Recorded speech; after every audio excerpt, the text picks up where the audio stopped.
ਵਾਹਿਗੁਰੂ ਜੀ ਕਾ ਖਾਲਸਾ, ਵਾਹਿਗੁਰੂ ਜੀ ਕੀ ਫਤਿਹ। ਸ਼੍ਰੀ ਸੁਖਮਨੀ ਸਾਹਿਬ ਦੀ ਕਥਾ ਵਾਰਤਾ ਹੋ ਰਹੀ ਹੈ।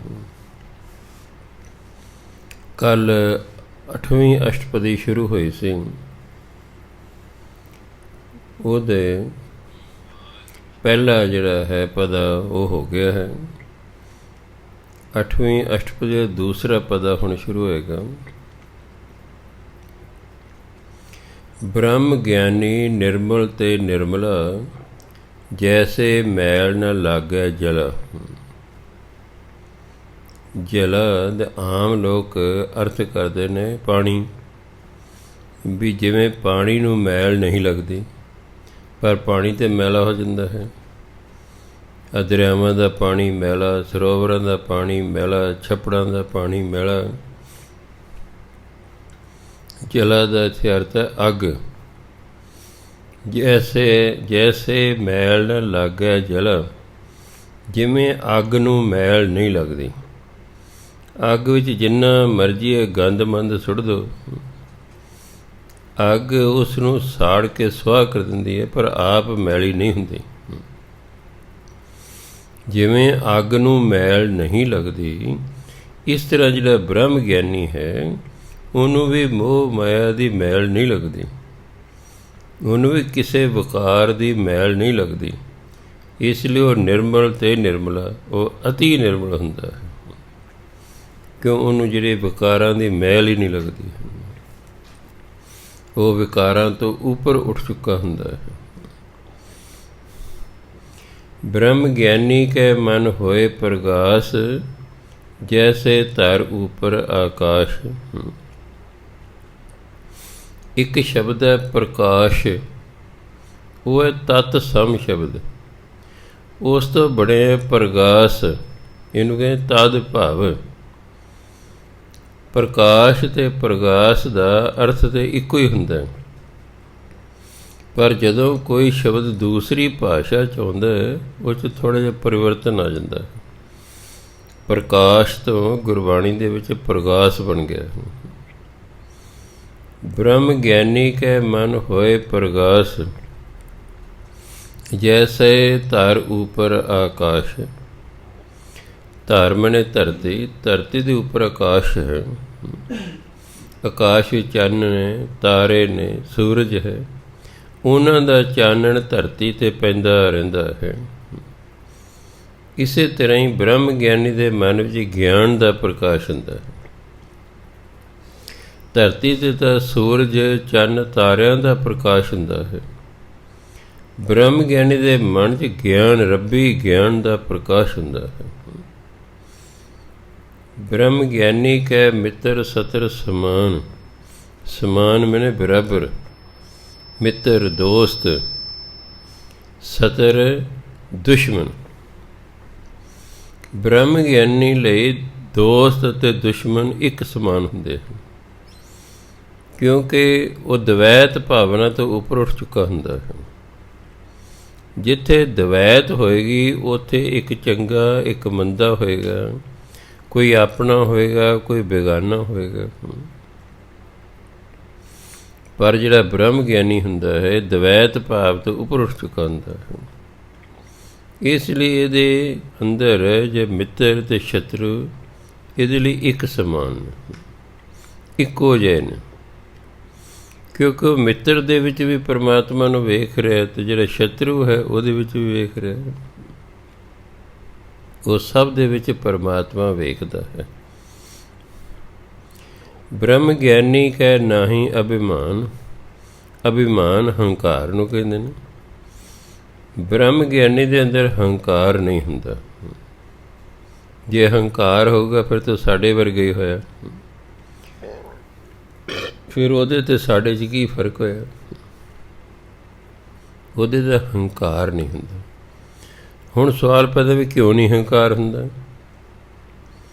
ਹੰਕਾਰ ਇਸ ਲਈ ਬੰਦੇ ਨੂੰ ਹੁੰਦਾ, ਮੈਂ ਕਾਰਨ। ਮੈਂ ਬੜੀ ਮਿਹਨਤ ਕੀਤੀ, ਮੈਂ ਬੜਾ ਯਤਨ ਕੀਤਾ, ਮੈਂ ਆਹ ਕੀਤਾ, ਮੈਂ ਉਹ ਕੀਤਾ, ਇਸ ਕਰਕੇ ਉਹਦੇ ਅੰਦਰ ਹੰਕਾਰ ਹੁੰਦਾ ਹੈ। ਬ੍ਰਹਮ ਗਿਆਨੀ ਨੂੰ ਪਤਾ ਹੁੰਦਾ ਹੈ ਕਿ ਜੋ ਕੁਛ ਮੈਂ ਕੀਤਾ ਇਹ ਤੇ ਪਰਮਾਤਮਾ ਨੇ ਕਰਾਇਆ ਹੈ, ਮੈਂ ਤੇ ਕੀਤਾ ਹੀ ਨਹੀਂ, ਪਰਮਾਤਮਾ ਨੇ ਮੇਰੇ ਤੋਂ ਕਰਵਾਇਆ ਹੈ। ਜਿਵੇਂ ਗੁਰੂ ਮਹਾਰਾਜ ਕਹਿੰਦੇ ਇਹ ਬਾਣੀ ਸਾਡੀ ਨਹੀਂ, ਇਹ ਤੇ ਪਰਮਾਤਮਾ ਦੀ ਬਾਣੀ ਹੈ, ਸਿਰਫ ਇੰਨੇ ਕਿ ਸਾਡੇ ਮੁਖ ਰਾਹੀਂ ਸੰਸਾਰ 'ਤੇ ਆਈ ਹੈ। ਇਸੇ ਤਰ੍ਹਾਂ ਜਿਹੜਾ ਬ੍ਰਹਮ ਗਿਆਨੀ ਹੁੰਦਾ ਹੈ ਉਹ ਕਹਿੰਦਾ ਮੇਰੇ ਤੋਂ ਜੋ ਵੀ ਕੰਮ ਹੋਇਆ ਹੈ ਉਹ ਤੇ ਪਰਮਾਤਮਾ ਨੇ ਕਰਾਇਆ ਹੈ, ਉਹਨੇ ਮੈਨੂੰ ਸਮਰੱਥਾ ਦਿੱਤੀ ਤਾਂ ਮੈਂ ਇਹ ਕੰਮ ਕਰ ਸਕੇ। ਜੇ ਆਪਾਂ ਕਈ ਵਾਰੀ ਸਵੇਰੇ ਉੱਠਦੇ ਹਾਂ ਅਤੇ ਕਈਆਂ ਨੂੰ ਦੱਸਦੇ ਹਾਂ ਮੈਂ ਅਲਾਰਮ ਲਾ ਲੈਂਦਾ ਜੀ, ਮੈਂ ਇੰਨੇ ਵਜੇ ਉੱਠਦਾ ਜੀ, ਬ੍ਰਹਮ ਗਿਆਨੀ ਨੂੰ ਪਤਾ ਹੁੰਦਾ ਹੈ ਕਿ ਉਹ ਨਹੀਂ ਉੱਠਿਆ, ਉਹਨੂੰ ਤਾਂ ਪਰਮਾਤਮਾ ਨੇ ਉਠਾਇਆ ਹੈ। ਇਸ ਲਈ ਬ੍ਰਹਮ ਗਿਆਨੀ ਦੇ ਅੰਦਰ ਹੰਕਾਰ ਨਹੀਂ ਹੁੰਦਾ। ਬ੍ਰਹਮ ਗਿਆਨੀ ਊਂਚ ਤੇ ਉੱਚਾ, ਉਹ ਉੱਚਿਆਂ ਨਾਲ ਵੀ ਉੱਚਾ ਹੁੰਦਾ, ਭਾਵ ਸਭ ਤੋਂ ਉੱਚਾ। ਸਾਰੇ ਮਨੁੱਖ ਜਾਤੀ ਤੋਂ ਬ੍ਰਹਮ ਗਿਆਨੀ ਉੱਚਾ ਹੁੰਦਾ, ਕਿਉਂਕਿ ਉਹਦੀ ਸੋਚ ਰੱਬੀ ਸੋਚ ਹੁੰਦੀ ਹੈ। ਸੋਚ ਕਾਰਨ ਹੀ ਕੋਈ ਉੱਚਾ ਹੈ, ਕੋਈ ਨੀਵਾਂ ਹੈ। ਕਈ ਬੰਦਿਆਂ ਦੀ ਸੋਚ ਨੀਵੀਂ ਹੁੰਦੀ ਹੈ, ਉਹ ਘਟੀਆ ਕੰਮ ਕਰਦੇ ਨੇ। ਕਈਆਂ ਦੀ ਸੋਚ ਉੱਚੀ ਹੁੰਦੀ ਹੈ, ਉਹ ਵਧੀਆ ਕਰਮ ਕਰਦੇ ਨੇ। ਬ੍ਰਹਮ ਗਿਆਨੀ ਦੀ ਜਿਹੜੀ ਸੋਚ ਹੈ ਉਹ ਰੱਬੀ ਸੋਚ ਹੁੰਦੀ ਹੈ ਅਤੇ ਰੱਬ ਸਭ ਤੋਂ ਉੱਪਰ ਹੈ।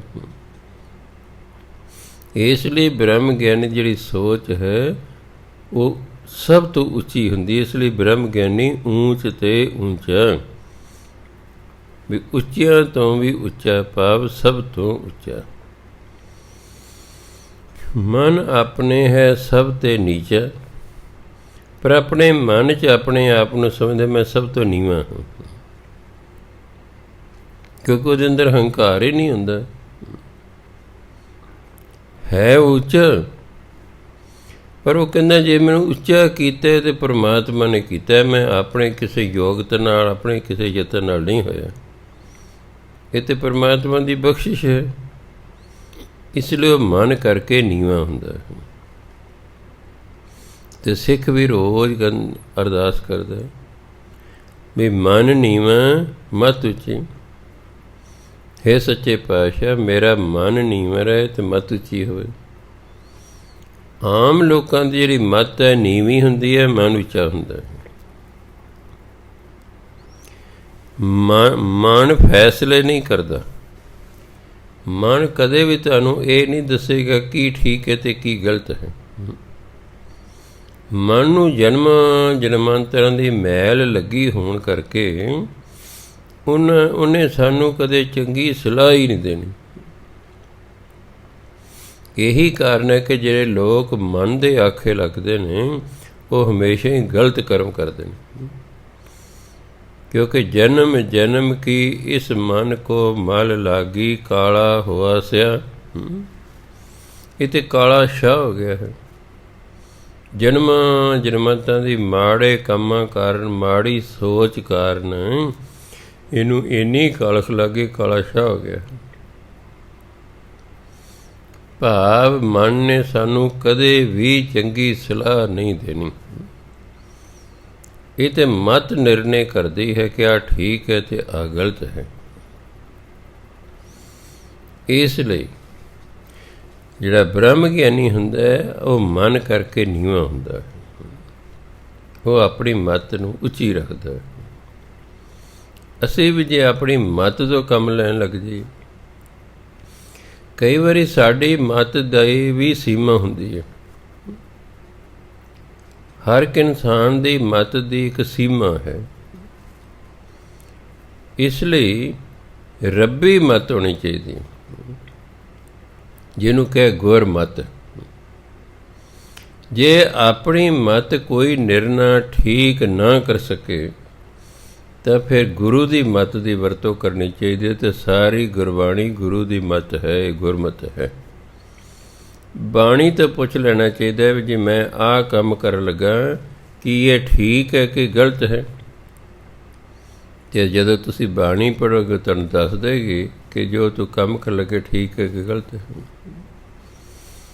ਸੋ ਅਸੀਂ ਮਨ ਨੂੰ ਨੀਵਾਂ ਰੱਖਣਾ, ਮਤ ਨੂੰ ਉੱਚਿਆਂ ਕਰਨਾ।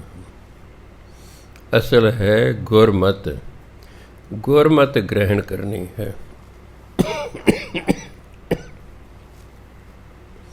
ਇਸ ਲਈ ਜਿਹੜਾ ਬ੍ਰਹਮ ਗਿਆਨੀ ਹੈ ਉਂਝ ਤਾਂ ਸਭ ਤੋਂ ਉੱਚਾ ਹੁੰਦਾ ਹੈ ਸੋਚ 'ਚ, ਅਤੇ ਮਨ ਕਰਕੇ ਸਭ ਤੋਂ ਨੀਵਾਂ ਹੁੰਦਾ ਹੈ।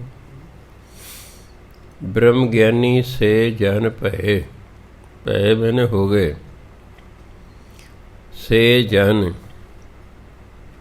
ਇੱਕ ਸ਼ਬਦ ਹੁੰਦਾ ਸੋ, ਸੱਸੇ ਨੂੰ ਹੋੜਾ ਸੋ, ਇੱਕ ਸ਼ਬਦ ਹੈ ਸੇ, ਸੋ ਇੱਕ ਵਚਨ ਹੁੰਦਾ, ਸੇ ਬਹੁ ਵਚਨ ਹੁੰਦਾ।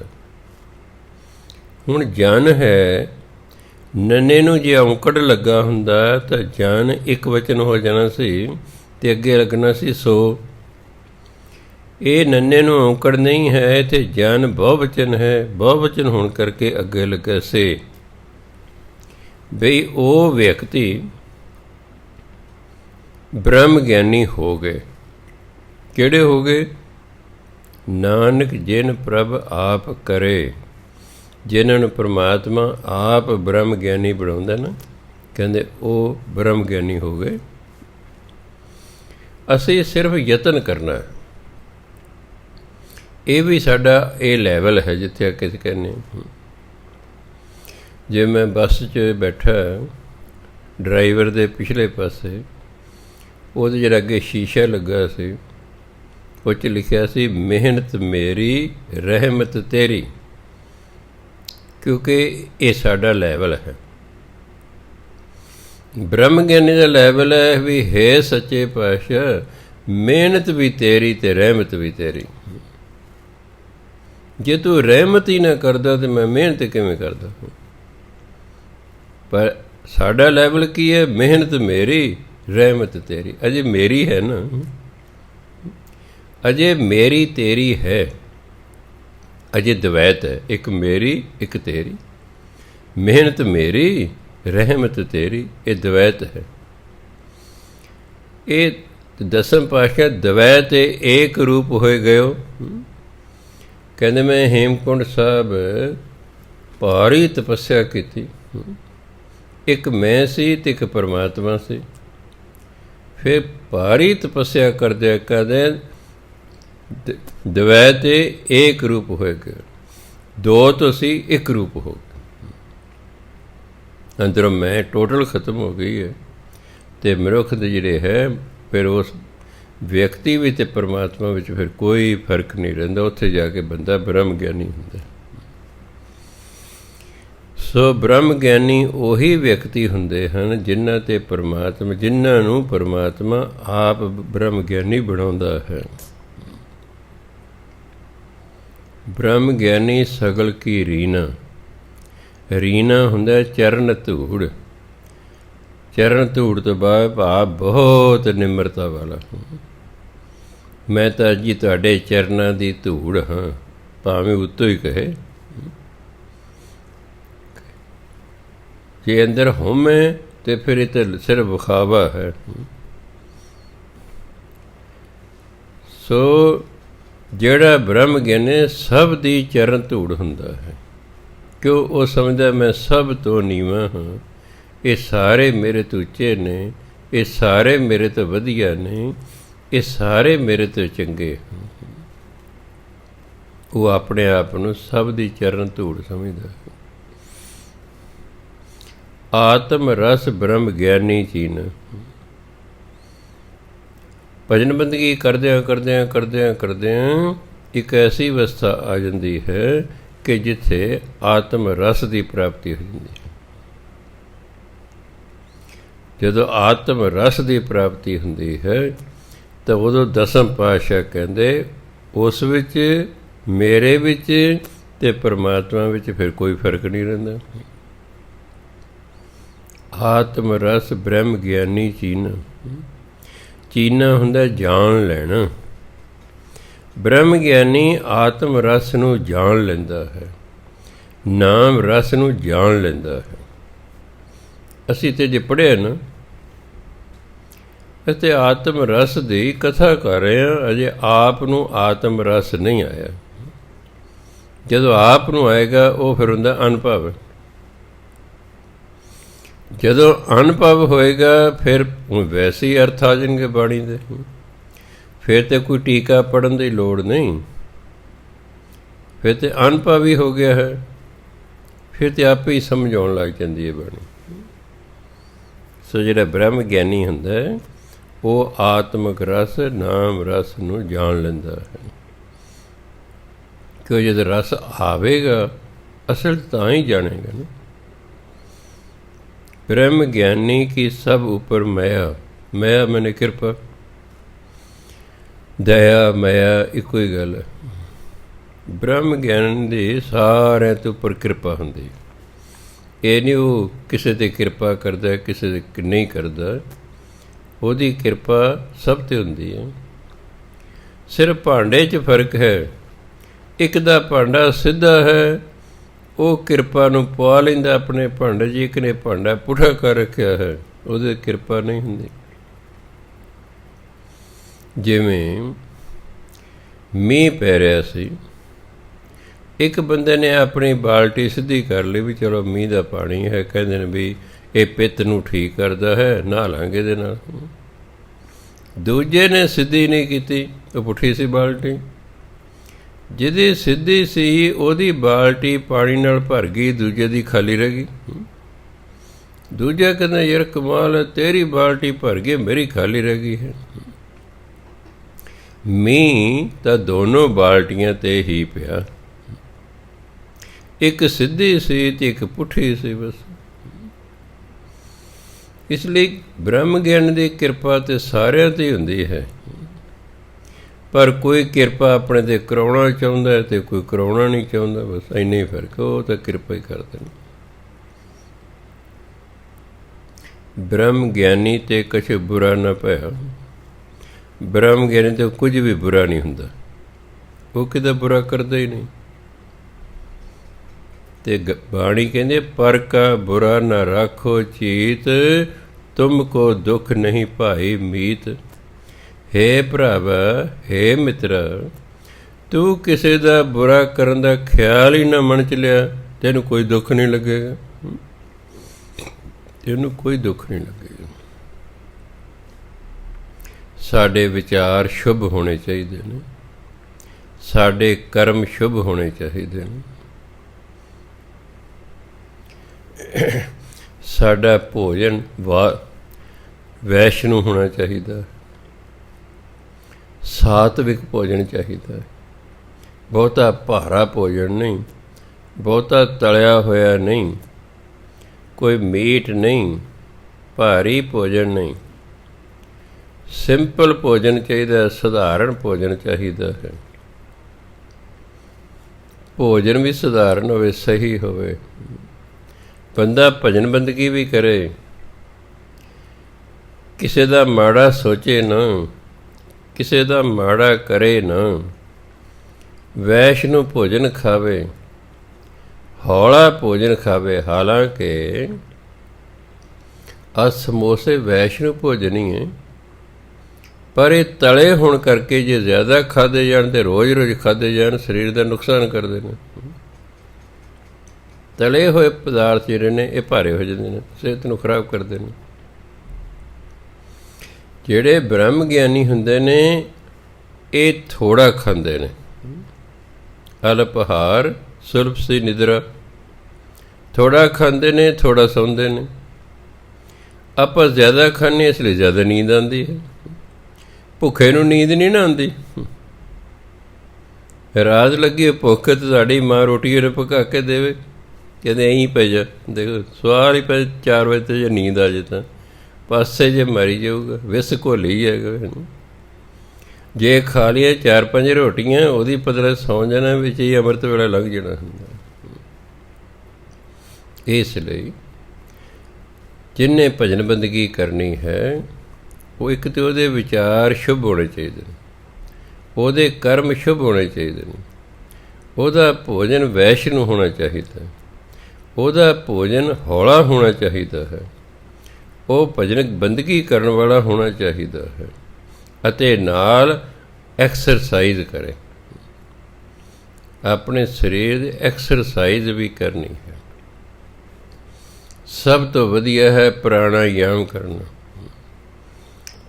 ਜਿਹੜਾ ਇੱਕ ਨੱਕ ਰਾਹੀਂ ਲੰਮਾ ਸਾਹ ਲੈਣਾ, ਦੂਸਰੀ ਨਾਸ ਰਾਹੀਂ ਕੱਢਣਾ, ਫਿਰ ਸਾਹ ਨੂੰ ਝਟਕੇ ਮਾਰ ਕੇ ਬਾਹਰ ਕੱਢਣਾ। ਇਹਦੇ ਨਾਲ ਕੀ ਹੁੰਦਾ, ਸਾਡੇ ਫੇਫੜੇ ਬਿਲਕੁਲ ਸਹੀ ਹੋ ਜਾਂਦੇ ਨੇ। ਜਿਸ ਬੰਦੇ ਦੇ ਫੇਫੜੇ ਸਹੀ ਨੇ ਉਹ ਬਹੁਤ ਹੱਦ ਤੱਕ ਤੰਦਰੁਸਤ ਹੁੰਦਾ ਹੈ।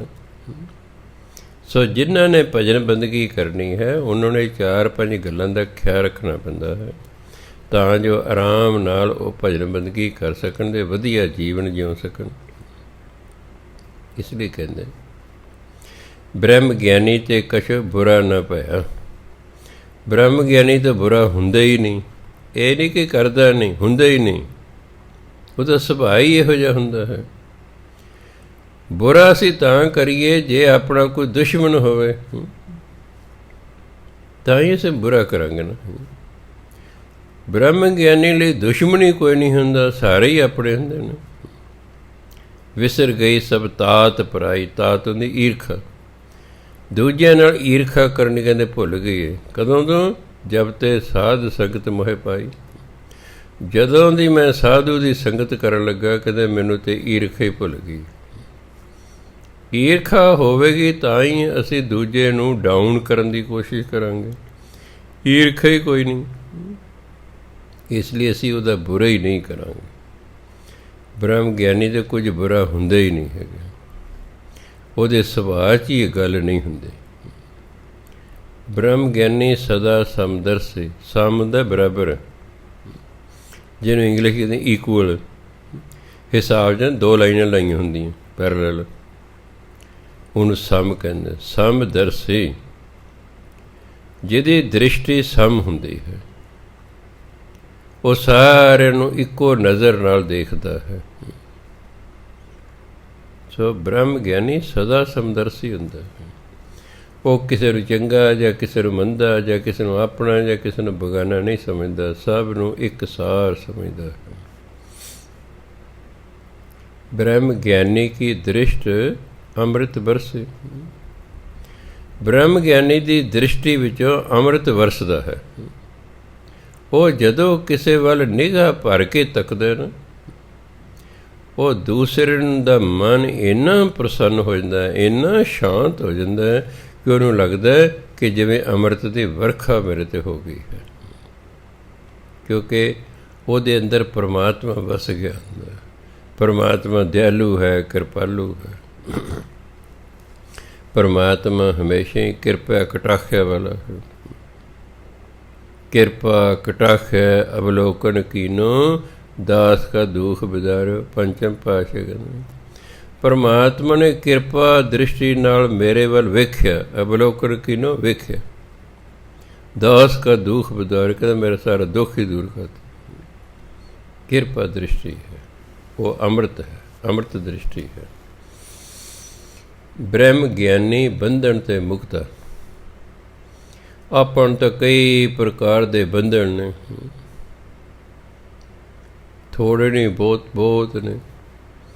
ਕੋਈ ਕਾਮ ਦਾ ਬੰਧਨ ਹੈ, ਕਿਸੇ ਨੂੰ ਕ੍ਰੋਧ ਦਾ ਹੈ, ਕਿਸੇ ਨੂੰ ਲੋਭ ਦਾ ਹੈ, ਕਿਸੇ ਨੂੰ ਮੋਹ ਦਾ ਹੈ, ਕਿਸੇ ਨੂੰ ਹੰਕਾਰ ਦਾ ਹੈ। ਅਨੇਕਾਂ ਬੁਰਾਈਆਂ ਆਪਣੇ ਆਪ 'ਚ ਬੰਧਨ ਹਨ, ਪਰ ਬ੍ਰਹਮ ਗਿਆਨੀ ਜਿਹੜਾ ਹੈ ਸਾਰੇ ਬੰਧਨਾਂ ਤੋਂ ਮੁਕਤ ਹੁੰਦਾ ਹੈ। ਉਹਨੂੰ ਕਿਸੇ ਪ੍ਰਕਾਰ ਦਾ ਕੋਈ ਸੰਸਾਰੀ ਬੰਧਨ ਨਹੀਂ ਹੁੰਦਾ। ਬ੍ਰਹਮ ਗਿਆਨੀ ਕੀ ਨਿਰਮਲ ਜੁਗਤ। ਜੁਗਤਾਂ ਦੀ ਜੀਵਨ ਜਿਉਣ ਦਾ ਢੰਗ। ਬ੍ਰਹਮ ਗਿਆਨੀ ਦਾ ਜਿਹੜਾ ਜੀਵਨ ਜਿਉਣ ਦਾ ਢੰਗ ਹੈ ਨਾ, ਉਹ ਨਿਰਮਲ ਹੈ, ਉਹ ਨਿਰਪਵਿੱਤਰ ਹੈ। ਉਹਦਾ ਹਰ ਇੱਕ ਕੰਮ ਪਵਿੱਤਰ ਹੁੰਦਾ ਹੈ। ਇਸ ਲਈ ਉਹਦੀ ਜੀਵਨ ਜਾਚ, ਜੀਵਨ ਜਿਉਣ ਦਾ ਢੰਗ ਪਵਿੱਤਰ ਹੁੰਦਾ। ਬ੍ਰਹਮ ਗਿਆਨੀ ਕਾ ਭੋਜਨ ਗਿਆਨ। ਜਿਵੇਂ ਮਨੁੱਖ ਭੋਜਨ ਤੋਂ ਬਿਨਾਂ ਨਹੀਂ ਰਹਿ ਸਕਦਾ, ਅਤੇ ਬ੍ਰਹਮ ਗਿਆਨੀ ਬ੍ਰਹਮ ਗਿਆਨ ਤੋਂ ਬਿਨਾਂ ਨਹੀਂ ਰਹਿ ਸਕਦਾ। ਜਿਵੇਂ ਸਾਡੇ ਜੀਵਨ ਦਾ ਆਧਾਰ ਭੋਜਨ ਹੈ, ਤੇ ਬ੍ਰਹਮ ਗਿਆਨੀ ਕਹਿੰਦਾ ਆਖਾਂ ਜੀਵ ਵਿਸਰੈ ਮਰ ਜਾਉ। ਹਾਲਾਂਕਿ ਬਾਣੀ ਕਹਿੰਦੀ ਆਖਣ ਔਖਾ ਸਾਚਾ ਨਾਮ। ਇਹ ਨਾਮ ਜਪਣਾ ਬੜਾ ਔਖਾ ਹੈ। ਬਾਣੀ ਪੜ੍ਹਨਾ, ਨਾਮ ਜਪਣਾ ਬਹੁਤ ਔਖਾ ਕੰਮ ਹੈ। ਜਿਉਂ ਜੀ ਦੇਖੀਏ ਵਾਹਿਗੁਰੂ ਕੇ ਵਾਹਿਗੁਰੂ ਕਰਨਾ ਕੀ ਔਖਾ ਹੈ। ਲੈ ਕਿਸੇ ਨੂੰ ਲਾ ਦਿਓ ਵਾਹਿਗੁਰੂ ਵਾਹਿਗੁਰੂ, 5 ਮਿੰਟਾਂ ਬਾਅਦ ਹੀ ਉਬਾਸੀਆਂ ਲੈਣ ਲੱਗ ਜਾਓ, ਜਾਂ ਫਿਰ ਉਹਨੂੰ ਨੀਂਦ ਆਵੇਗੀ। ਕਿਉਂ? ਕਿਉਂਕਿ ਰੁਚੀ ਨਹੀਂ ਹੈ। ਜਿਸ ਕੰਮ 'ਚ ਰੁਚੀ ਨਾ ਹੋਵੇ ਉਹ ਕੰਮ ਕਰਨਾ ਹਮੇਸ਼ਾ ਹੀ ਔਖਾ ਲੱਗਦਾ ਹੈ। ਸਾਡੀ ਜਿਹੜੀ ਰੁਚੀ ਨਹੀਂ ਹੁੰਦੀ ਨਾਮ ਜਪਣ 'ਚ, ਇਸ ਲਈ ਸਾਨੂੰ ਇਹ ਬਹੁਤ ਔਖਾ ਲੱਗਦਾ। ਪਰ ਜਦੋਂ ਰੁਚੀ ਹੋ ਜਾਏਗੀ ਤਾਂ ਫਿਰ ਨਾਮ ਜਪਣ ਨੂੰ ਜੀ ਕਰਦਾ, ਕਿਉਂਕਿ ਇਸ ਦੇ ਵਿੱਚ ਰੁਚੀ ਹੈ। ਜਿਵੇਂ ਭੋਜਨ ਤੋਂ ਬਿਨਾਂ ਆਮ ਮਨੁੱਖ ਦਾ ਗੁਜ਼ਾਰਾ ਨਹੀਂ ਹੁੰਦਾ, ਉਹਦੇ ਜੀਵਨ ਦਾ ਆਧਾਰ ਭੋਜਨ ਹੈ। ਜਿਹੜਾ ਬ੍ਰਹਮ ਗਿਆਨੀ ਹੈ ਉਹਦੇ ਲਈ ਰੱਬੀ ਗਿਆਨ ਹੀ ਭੋਜਨ ਹੈ। ਸਾਡਾ ਭੋਜਨ ਤੋਂ ਬਿਨਾਂ ਗੁਜ਼ਾਰਾ ਨਹੀਂ, ਅਤੇ ਉਹਦਾ ਬ੍ਰਹਮ ਗਿਆਨ ਤੋਂ ਬਿਨਾਂ ਗੁਜ਼ਾਰਾ ਨਹੀਂ ਹੈ।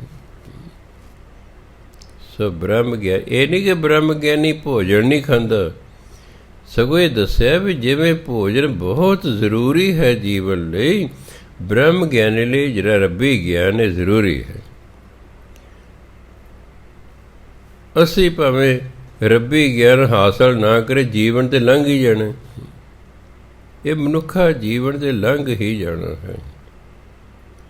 ਪਰ ਜਿਉਂ-ਜਿਉਂ ਅਸੀਂ ਬ੍ਰਹਮ ਗਿਆਨੀ ਦੀ, ਸਾਧੂ ਦੀ, ਗੁਰੂ ਦੀ ਸੰਗਤ ਕਰਦੇ ਰਹਾਂਗੇ, ਫਿਰ ਸਾਨੂੰ ਜੀਵਨ ਉਦੇਸ਼ ਦਾ ਪਤਾ ਲੱਗੇਗਾ ਕਿ ਸਾਡੇ ਜੀਵਨ ਦਾ ਉਦੇਸ਼ ਤੇ ਪਰਮਾਤਮਾ ਦੀ ਪ੍ਰਾਪਤੀ ਹੈ। ਅਤੇ ਪਰਮਾਤਮਾ ਦੀ ਪ੍ਰਾਪਤੀ 2 ਤਰੀਕਿਆਂ ਨਾਲ ਹੋਣੀ ਹੈ, ਇੱਕ ਸ਼ੁਭ ਕਰਮ ਕਰਕੇ ਅਤੇ ਦੂਸਰਾ ਨਾਮ ਜਪ ਕੇ। ਜੀਵਨ ਉਦੇਸ਼ ਹਮੇਸ਼ਾ ਸਾਹਮਣੇ ਹੋਣਾ ਚਾਹੀਦਾ। ਪਹਿਲਾਂ 2 ਉਦੇਸ਼ ਹੁੰਦੇ ਨੇ। ਪਹਿਲਾ ਉਦੇਸ਼ ਹੈ ਸਾਡਾ, ਸਭ ਤੋਂ ਪਹਿਲਾ ਉਦੇਸ਼ ਹੈ ਆਪਣੇ ਆਪ ਨੂੰ ਕੁਝ ਕਮਾ ਸਕਣ ਦੀ ਆਪਣੇ ਅੰਦਰ ਯੋਗਤਾ ਪੈਦਾ ਕਰ, ਵੀ ਤਾਂ ਜੋ ਮੈਂ ਆਪਣਾ ਕਮਾ ਕੇ ਖਾ ਸਕਾਂ।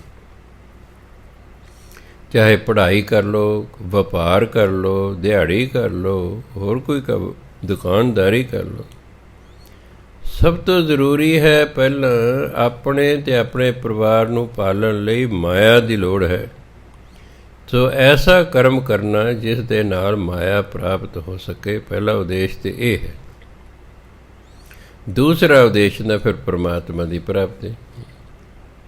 ਜੇ ਮਾਇਆ ਨਹੀਂ ਤੇ ਭਗਤੀ ਨਹੀਂ ਹੋ ਸਕਦੀ।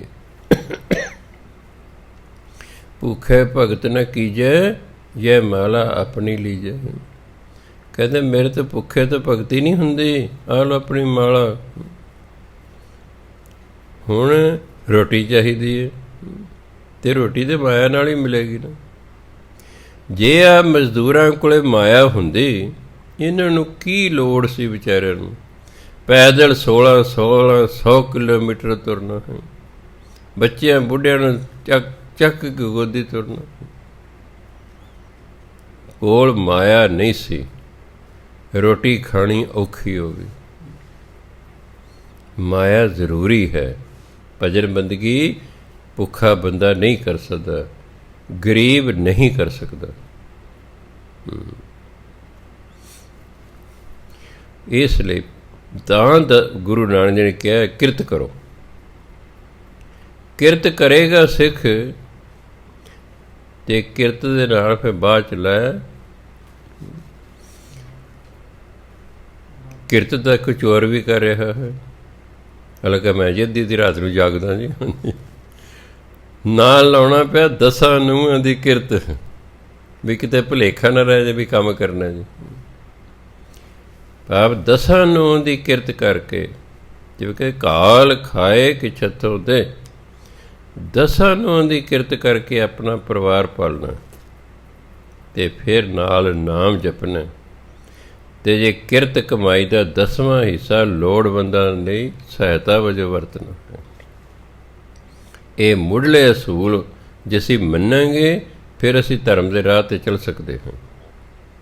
ਜੇ ਸਾਡੀ ਕਿਰਤ ਹੀ ਸੁੱਚੀ ਨਹੀਂ ਤੇ ਪ੍ਰਾਪਤੀ ਤੇ ਕੋਈ ਹੋਣੀ ਨਹੀਂ, ਉਂਝ ਭਾਵੇਂ ਜਿੰਨਾ ਮਰਜ਼ੀ ਲੱਗੇ ਰਹੋ। ਆਪਣੇ ਮਨ ਨੂੰ ਧੋਖਾ ਦੇਣਾ ਵੀ ਮੈਂ ਬੜੀ ਭਜਨ ਬੰਦਗੀ ਕਰ ਰਿਹਾ, ਭਲਿਆ ਮਾਨਸਾ ਤੇਰੀ ਕਿਰਤ ਹੀ ਸੁੱਚੀ ਨਹੀਂ ਹੈ, ਐਂ ਸਮਝ ਤੇਰੀ ਭਜਨ ਬੰਦਗੀ ਦੇ ਕੀੜੇ ਲੱਗ ਗਏ ਨੇ, ਉਹ ਖਾ ਜਾਣਗੇ। ਪਹਿਲਾਂ 10 ਦੀ ਕਿਰਤ ਕਰਨੀ ਹੈ, ਫਿਰ ਨਾਮ ਜਪਣਾ, ਫਿਰ ਆਪਣੀ ਕਿਰਤ ਕਮਾਈ ਦੇ ਵਿੱਚੋਂ ਦਸਵੰਧ ਗੁਰੂ ਮਹਾਰਾਜ ਨੂੰ ਦੇਣਾ ਹੈ ਜਾਂ ਲੋਕ ਭਲਾਈ ਦੇ ਕੰਮਾਂ 'ਚ ਲਾਉਣਾ ਹੈ। ਤਾਂ ਜਾ ਕੇ ਸਮਝੋ ਅਸੀਂ ਇਸ ਰਸਤੇ 'ਤੇ ਧਰਮ ਦੇ ਰਸਤੇ 'ਤੇ ਤੁਰੇ ਹਾਂ। ਜੇ ਕਿਰਤ ਕਮਾਈ ਠੀਕ ਨਹੀਂ, ਸਮਝੋ ਅਸੀਂ ਤਾਂ ਧਰਮ ਦੇ ਰਾਹ 'ਤੇ ਜੇ ਤੁਰੇ ਹੀ ਨਹੀਂ ਹੈਗੇ। ਅਤੇ ਜੇ ਰਸਤੇ 'ਤੇ ਤੁਰੇ ਹੀ ਨਹੀਂ ਤਾਂ ਮੰਜ਼ਿਲ 'ਤੇ ਕਿਵੇਂ ਪਹੁੰਚਾਂਗੇ? ਤੁਰਾਂਗੇ ਤੇ ਮੰਜ਼ਿਲ 'ਤੇ ਪਹੁੰਚਾਂਗੇ ਨਾ। ਰਸਤੇ ਦੇ ਕੰਢੇ 'ਤੇ ਖਲੋ ਕੇ ਸਾਰੀ ਉਮਰ ਬਤੀਤ ਕਰਤੇ ਤਾਂ ਫਿਰ ਮੰਜ਼ਿਲ 'ਤੇ ਕਿਵੇਂ ਪਹੁੰਚਾਂਗੇ? ਮੰਜ਼ਿਲ 'ਤੇ ਪਹੁੰਚਣ ਲਈ ਤਾਂ ਤੁਰਨਾ ਪਏਗਾ, ਅਤੇ ਤੁਰਨ ਲਈ ਪਹਿਲੀ ਸ਼ਰਤ ਹੈ 10 ਦੀ ਕਿਰਤ, ਅਤੇ ਦੂਸਰੀ ਸ਼ਰਤ ਹੈ ਨਾਮ ਜਪਣਾ, ਅਤੇ ਤੀਸਰੀ ਸ਼ਰਤ ਆਪਣੀ ਸਮਰੱਥਾ ਲੋੜਵੰਦਾਂ ਦੀ ਸਹਾਇਤਾ ਕਰਨਾ। ਜਿਹੜਾ 3 ਗੱਲਾਂ 'ਤੇ ਪਹਿਰਾ ਦਿੰਦਾ, ਸਮਝੋ ਹੁਣ ਇਹ ਰੱਬੀ ਰਾਹ 'ਤੇ ਤੁਰ ਪਿਆ ਹੈ, ਕਦੇ ਨਾ ਕਦੇ ਪਹੁੰਚ ਹੀ ਜਾਵੇਗਾ। ਇਸ ਲਈ ਜਿਹੜਾ ਬ੍ਰਹਮ ਗਿਆਨੀ ਹੈ, ਉਹਦਾ ਜਿਹੜਾ ਗਿਆਨ ਹੈ ਰੱਬੀ ਗਿਆਨ, ਇਹੀ ਉਸ ਲਈ ਭੋਜਨ ਹੁੰਦਾ ਹੈ। ਨਾਨਕ ਬ੍ਰਹਮ ਗਿਆਨੀ ਕਾ ਬ੍ਰਹਮ ਧਿਆਨ। ਜਿਹੜਾ ਬ੍ਰਹਮ ਗਿਆਨੀ ਹੁੰਦਾ ਉਹਦਾ ਧਿਆਨ ਹਮੇਸ਼ਾ ਹੀ ਰੱਬ ਵੱਲ ਰਹਿੰਦਾ ਹੈ, ਉਹਦਾ ਧਿਆਨ ਰਹਿੰਦਾ ਹੀ ਰੱਬ ਵੱਲ ਹੈ। ਉਹ ਰੱਬ ਦਾ ਹੀ ਨਾਮ ਜਪਦਾ ਹੈ। ਕੋਈ ਮਿਲਣਾ ਜੇ ਰੱਬ ਦੀ ਉਹਦੇ ਨਾਲ ਗੱਲਾਂ ਕਰਦਾ ਹੈ। ਇਸ ਲਈ ਉਹਦਾ ਸਾਰਾ ਧਿਆਨ ਹਰ ਵਕਤ ਪਰਮਾਤਮਾ ਵੱਲ ਹੀ ਰਹਿੰਦਾ ਹੈ। ਅਤੇ ਜਦੋਂ ਸਾਰਾ ਧਿਆਨ ਹੀ ਇੱਕ ਪਾਸੇ ਹੋ ਜਾਏ ਫਿਰ ਗੱਲ ਸਾਰੀ ਬਣ ਸਕਦੀ ਹੈ। ਜੇ ਅਸੀਂ ਆਪਣੀ ਸਾਰੀ ਐਨਰਜੀ, ਆਪਣੀ ਸਾਰੀ ਤਾਕਤ, ਆਪਣੀ ਸਾਰੀ ਸਮਰੱਥਾ ਇੱਕੋ ਪਾਸੇ ਨੂੰ ਲਾ ਦਈਏ ਤਾਂ ਉਹ ਪ੍ਰਾਪਤੀ ਹੋ ਸਕਦੀ ਹੈ। ਜਿਨ੍ਹਾਂ ਨੇ ਪਰਮਾਤਮਾ ਦੀ ਪ੍ਰਾਪਤੀ ਹੁੰਦੀ ਹੈ ਨਾ, ਉਹਨਾਂ ਨੂੰ ਤਾਂ ਹੋਰ ਕੁਝ ਸੁਝਦਾ ਹੀ ਨਹੀਂ।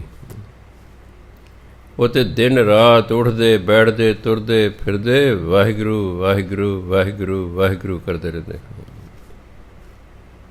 ਉਹਨਾਂ ਦਾ ਧਿਆਨ ਹੀ ਵਾਹਿਗੁਰੂ ਵੱਲ ਹੁੰਦਾ ਹੈ। ਅੱਗੇ ਕਹਿੰਦੇ ਬ੍ਰਹਮ ਗਿਆਨੀ ਏਕ ਉਪਰ ਆਸ।